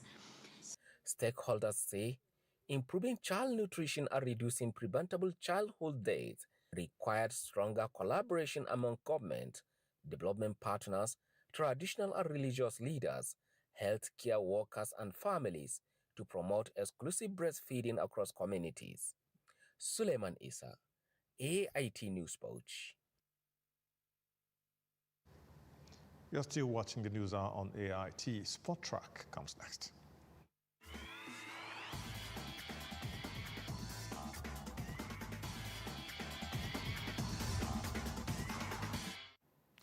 Welcome. I am Osaibovo Usifo. The Nigerian Squash Federation are back in the country after successful participation at the 2026 Squash Championship in Canada. Despite missing the individual event due to early visa delay, the 11-member squad made history by fielding the country's first-ever women's team at the tournament. The debutants showcased immense talent on the global stage, highlighted by a historic 2-1 victory over Brazil in the women's event. Meanwhile, the men's squad faced fierce international competition in group matches against powerhouse nations like Pakistan and Canada. Squad officials noted that the outing was basically for exposure, aiming to test the nation's top youth prospect against a lead global standard. Moving forward, the valuable international experience will serve as the foundation building block for future development of Nigerian squads. Abdulmimi Jimoh of Kogi State has emerged as the champion in the Masters category of the 6th edition of the Governor Doyediri National Scrabble Classic held in Yenagoa. The Bayelsa State Governor, Senator Doyediri, who attended the tournament, described Scrabble as a game that sharpens the mind and promotes intellectual development among young people. The two-day championship attracts over 300 participants competing across different categories for honors and cash prizes. The president of Nigeria's Scrabble Federation, Bright Idahosa, commends Governor Doyediri for supporting growth of sports, particularly intellectual games in Bayelsa State. What you have done in Bayelsa for Scrabble does not reverberate only here in Bayelsa. It reverberates both in the full country and in the full world. If we continue to have this kind of support, particularly across or beyond what Bayelsa is doing, then other countries will just be looking at back. Coming to win this tournament at this time of the year means a lot to me, and I really, really want to thank God. I thank the governor of Bayelsa State for giving me the sum of 1 million naira, and I promise I'll be a good girl and keep on playing Scrabble. Governor Diri, who takes part in one of the games, emphasizes the importance of promoting Scrabble at all levels. For us, this is one game that we must continue to encourage. So next year, the Masters category will be 5 million. We are promoting a game that occupies your time positively. So for me, it is a yes to youth development. The tournament ends with the presentation of trophies, medals, and cash prizes to outstanding players, as Abdulmimi Jimoh from Kogi State emerges the overall winner in the Masters category. Onisofin Owe, AIT News, Yenagoa. Moving on, the summer transfer window is gathering momentum with Premier League clubs making big moves ahead of the new season. In this report, I put together some of the update from today's transfer market. Chelsea winger Mikhailo Modric is back in action after serving his doping suspension. The Ukrainian has linked up with the Blues on their preseason tour of Hong Kong, where the new manager Xabi Alonso will assess his fitness before deciding on his role this season. Despite his return, interest in the 25-year-old is growing, with 3 Premier League clubs, including Coventry City, reportedly exploring a move. Chelsea are said to be open to offers, including a season-long loan. Meanwhile, the Blues have reached an agreement with Italian club side Como for the transfer of Travok Chalobah in a deal worth £25.7 million plus £5.1 million in add-ons. The defender is expected in Italy this week to complete the move. Elsewhere across London, Arsenal have suffered an early setback in their pursuit of Bruno Guimaraes. Newcastle United have rejected the Gunners' opening £70 million bid for the Brazilian midfielder, although discussions between the two clubs remain ongoing. And that's sport. Many thanks for watching. I am Osaigbofo Usifu. And before we go, let's tell you that Russian authorities say at least 11 people have been killed in separate Ukrainian attacks targeting a Black Sea result in the Russian-annexed Crimea Peninsula. Officials in Russia's Krasnodar region said a drone strike on the seaside village of Akipo-Usipovka claimed 7 lives, including 3 children, while several others sustained injuries. Authorities blamed Ukraine for the attack, and videos circulating on social media appeared to show a drone crashing near a crowded beach, though the footage has not been independently verified. In a separate incident, officials installed by Moscow in Crimea reported that 4 people died following another Ukrainian strike on the peninsula. And that's the news hour on AIT. Many thanks for staying with us. I'm Hadiza Audu. And I am Enemaku Ojochimbe. Thanks a lot for watching.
My name is Asha Sampath. Welcome to this new edition of your weekly magazine featuring Africa on the move through smart innovations and initiatives that work.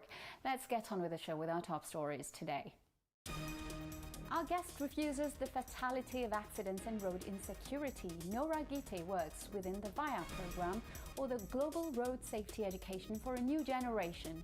the critical framework to improve young people's awareness of the risks on school-home journeys, but also promotes security initiatives for all. She's our guest this week.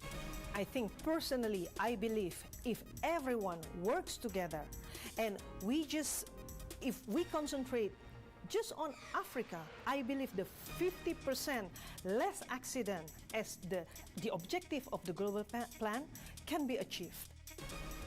Widows who refuse bullying and expropriation.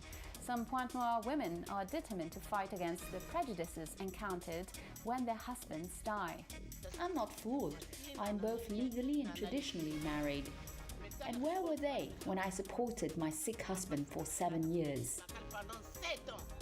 A free ambulance service for the destitute and victims of bombings in Mogadishu. A Somali doctor has set up a unique venture to help his fellow citizens.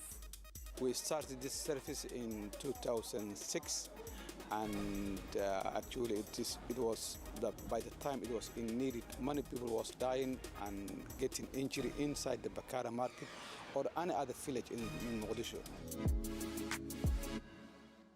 In many African countries, becoming a widow is often the beginning of a terrible emotional and financial struggle. Humiliating rights, bullying by in-laws, or even expropriation. The lives of many widows seem like a punishment. The situation is exacerbated by the ignorance of the rights and the spirit of fatality of the victims. But in Pointe Noire, a group of women has started to brainstorm together to bring change in their communities. Take a look. Becoming a widow in the Congo is often the beginning of unimaginable injustice, including the loss of all basic rights. The widow is usually thrown out of the marital home, her property confiscated, and even deprived of her deceased husband's pension. Clemence and Goma learned this the hard way. They deprived me of my husband's pension. They make fun of me, saying that I can no longer benefit because of the complicated procedures. I'm not fooled. I'm both legally and traditionally married. And where were they when I supported my sick husband for 7 years? In the Congo, civil marriage must be preceded by traditional or customary marriage.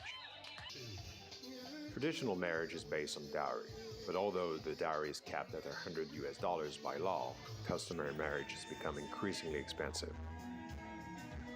For the proposal ceremony, the suitor can spend up to $10,000 on numerous gifts, plus an envelope for the in-laws and the reception for the guests. Many young people fear this ceremony before civil marriage and settle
My name is Asha Sampath. Welcome to this new edition of your weekly magazine featuring Africa on the move through smart innovations and initiatives. Where actually young people needs to be involved, because they are actually the most vulnerable in the ecosystem. And the last one is the funders.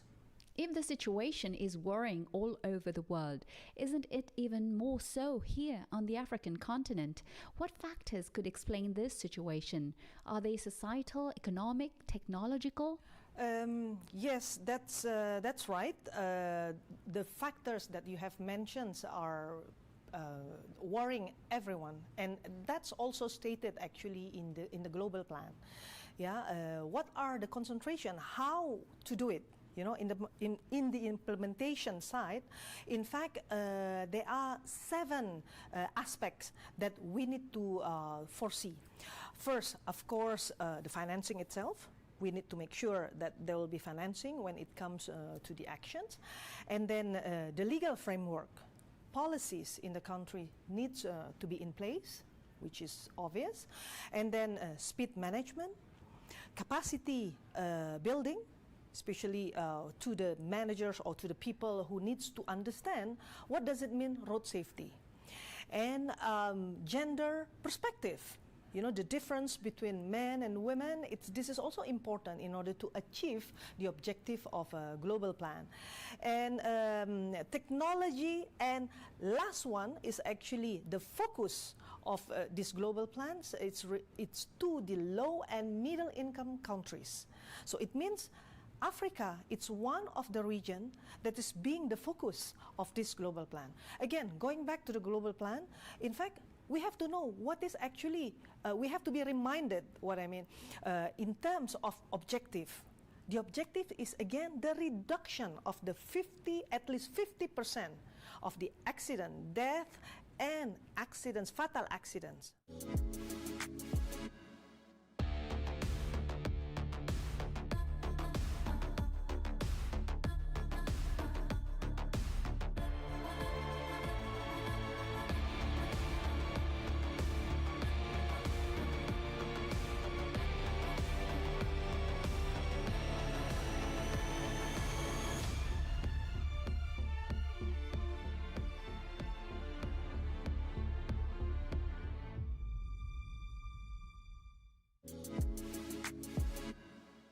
Welcome to the second part of our show. Let's now head for the Horn of Africa. In Somalia, a country facing political uncertainty and terrorist attacks, a man has decided to take unprecedented step and change the lives of many people. Faced with the violence that civilians are often the main target, Dr. Abdul Kadir Abdirahman Adan has set up a free ambulance service to help his fellow citizens caught in an emergency situation. This is a report by Abdirahman Hussein in Mogadishu. Take a look. Amin Ambulance is a free 24-hour medical emergency service based in Somalia's capital, Mogadishu. The service, which is run by a team of volunteers, responds to medical emergencies, particularly bomb attacks, to ferry victims to various medical facilities in Mogadishu for free. Moved by the deadly violence in Mogadishu at the onset of the militant group Al-Shabaab, Dr. Abdul Kadir Abdirahman Adan joined hands with friends to start the free ambulance service in response to the worsening medical emergencies in the city. We started this service in 2006, and actually by the time it was in need, many people was dying and getting injury inside the Bakara market or any other village in Mogadishu. So people was used to take a wheelbarrow from the scene to the hospital. Sometimes they died on the way. So I asked myself, how can I help myself?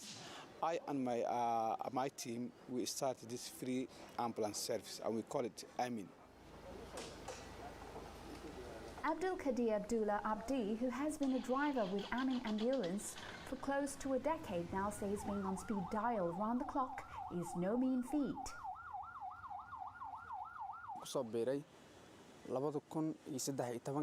I joined it in 2013.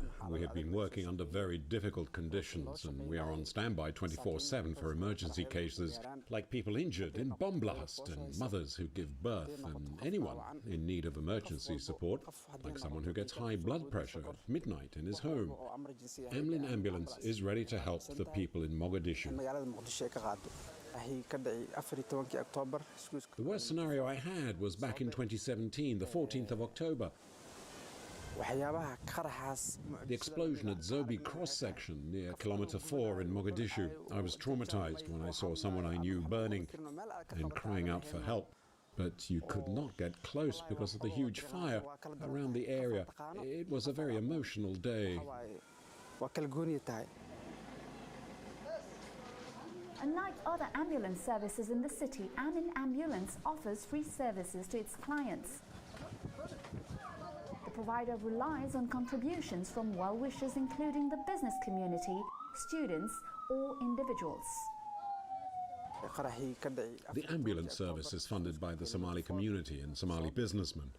When we visit schools, companies, or universities, we ask the students to contribute $1. Every dollar saves a person. There are many business people who are interested in funding it. Now, in 2021, there's a fundraising campaign which will start soon. Amin Ambulance is not only beneficial to members of the public, but also hospitals which depend on the service during emergency situations. For Dr. Mustafa Yusuf of Mogadishu Medical and Imaging Academy, the free ambulance service plays a very crucial role. Amin ambulances help us take emergency cases from their home to the hospital, such as expectant mothers, without charge. Amin also helps us transfer patients to other hospitals since they have well-trained personnel and they provide the necessary care during the transportation. Amin helps pregnant mothers who come to the city when they need more medical care than the clinics in their areas can provide. They bring these people to our hospital for ultrasounds for pregnant women, and they treat and advise on more serious cases. Fatima Noor is 5 months pregnant and blind. Unable to raise taxi fare nor walk the distance, she called Amin Ambulance, which responded promptly. I came to a public health center in Hodan district, Mogadishu, for checkups, and the doctor sent me for ultrasound checkups. I called Amin Ambulance to carry me since I could not walk to the hospital because I'm blind and was 5 months pregnant. They carried me for free. I thank them. Saro Ali, who is currently recovering in a hospital in Mogadishu, shares a similar view of Amin Ambulance with Fatima. I really thank Amin Ambulance for taking me from my home in the outskirts of the city to the hospital for free. I was not able to pay a taxi, but they help us every time we face emergency situations. But in a city where vested interest runs deep, operating a free service is bound to run into a host of challenges. Dr. Abdul Qadir, however, flags security as one of the main challenges facing his team. In my experience in working in 15 years in a free ambulance service in Somalia, the main challenges that we are facing from the day we started till now, it is security challenge. The financial challenge there is also, but if there is no finance or if there is no income, at least we can run it.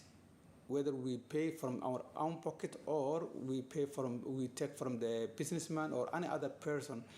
But for security, it is something which we cannot play with it. Mogadishu still faces violence regularly, and the health service providers such as Amin Ambulance go a long way in relieving this wounded city of its daily assaults. Let's now get back to our guest, Nora Gite, who enlightens us about her mission to promote road safety education for young people in Africa, a continent where 85,000 children are killed or injured on the road every year. Let's listen to her. In Africa, mobility means income for many. It's sometimes a question of survival. Safety is not a priority. How do you feel about this? Yeah, this is the fact of life. Somehow, we can see in the low middle income countries, people need to eat. I can understand that, you know. But again, if something happened to them, they cannot even find a job. They cannot even continue with their lives. It's the end. So again, it's a consequence that we have to see. So we create this global strategic partnership. So it means for us, we will work with the UN agencies, with the NGOs, and with the private sectors. Yeah? Then how we do it? We do it by partnering with them in different regions, especially again in the low middle income countries. We identify Asia, Latin America, and Africa. And when we mentioned earlier that it's with the private sector, we have our partners in the private sectors. For example, in Africa, we work with Total Energies Foundation, and we created, in fact, the so-called VIA educational program. We have the deployment in many countries in Africa, and we're concerned with the fact that education is actually the basic in order to avoid accident. Yeah? The basic knowledge the children should have from their very young age. And what about young people in all this? Are they a higher risk population? How do you address them? Sure. It's obvious. You know, children, they're the most vulnerable. The age of 5 to 29 years old, this is the age where actually accident could happen to them, whether they are going in a vehicle with their parents or they are walking on the street and being crashed by some vehicles and things like that. In Michelin, we are working with the NGO, the so-called YOURS, and YOURS is the bunch of youth all over the world, and they are concerned about the subject of road safety on their surrounding. So they are making a move with the so-called claiming our space, and this is a kind of advocacy that they would like to be heard by the government or by their local government. Yeah. So by this way, they will give an input. They will try to do something with the local entities in order to improve the situation of safety for them and also to the people in general. So we spoke about young people, but it's not just about the young users and drivers, is it? Shouldn't it be about education at a very, very young age? What is Michelin or the foundation doing about it? Yeah, in fact, Michelin Foundation and Total Energies Foundation, we come up with a common project, the so-called VIA educational program. This is an innovative and active, creative methodology in teaching the road safety knowledge to the children from 10 to 18 years old. So our target is again low and middle income countries. There are many kinds of subjects that we can inform the children. You know, like depending on the area, when there is no public transport, for example, we will teach the children about walking. Because even about walking, yeah, in some areas in this world or even in Africa, which actually less of vehicles, but they just do walking everywhere on the street. No, there is a rule on that. You know, the basic rule that everyone or every children needs to know in order to avoid any accidents. So this kind of methodology, I think it's very efficient and it's easy to implement. I think we should have it everywhere. So tell us more about this educational program. So VIA Educational Program for Road Safety. This is actually a complete name of this program. VIA is not an abbreviation. It's just coming from the English word via. Yeah? So education can go via any other form.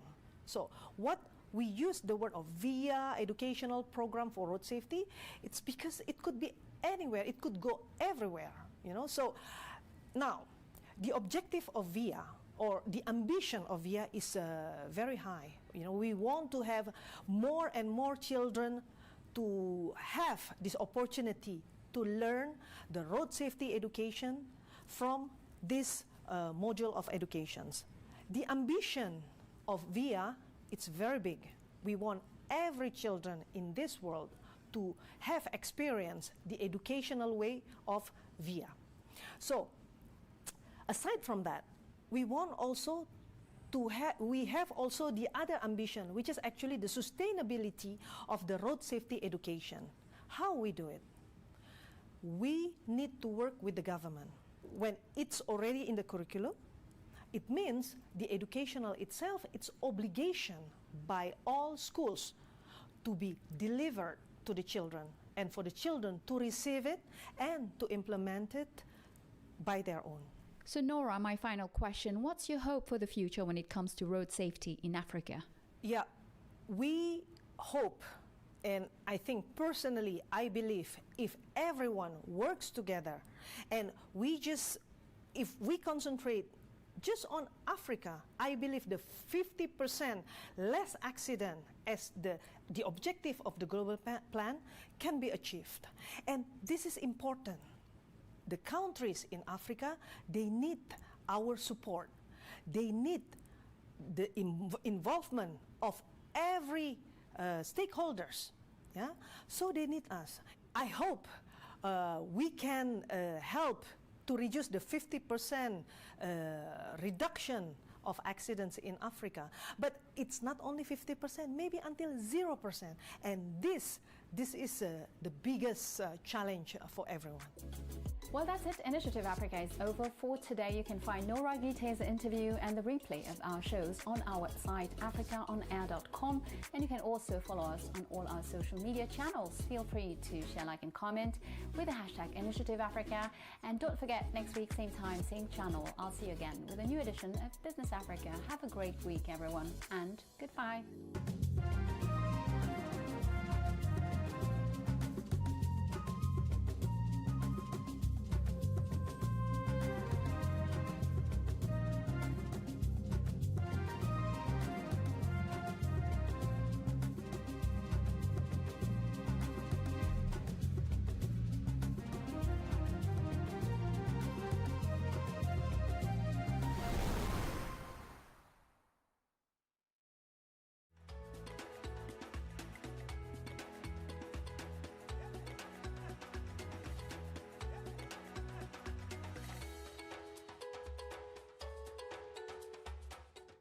Hello and welcome to another enlightening edition of The Teacher, the program where we celebrate teachers, examine the issues shaping the future of education in Nigeria and beyond.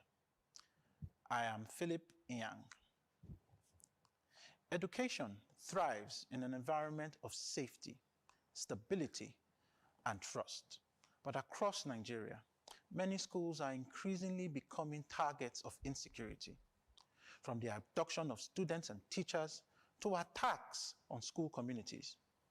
The learning environment has come under serious threat. While governments continue to introduce policies and security initiatives, many stakeholders believe that political interference, delayed responses, inadequate funding, and poor implementation have weakened efforts to secure schools. Today, we examine the topic, security versus political interference, a major challenge facing Nigerian schools. We'll celebrate an outstanding educator in our Teacher of the Week segment, bring you a compelling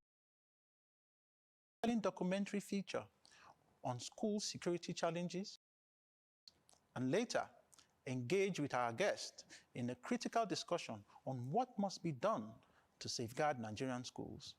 Stay with us.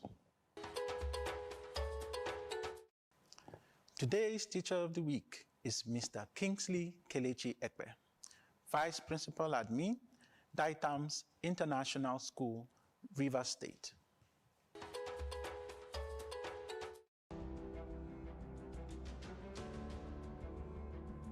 Now, what are intrinsic values? Intrinsic values are those things we cherish because they help mold our destiny. I've been a teacher for about 15 years. Okay, my motivation is that, you know, when you see the young ones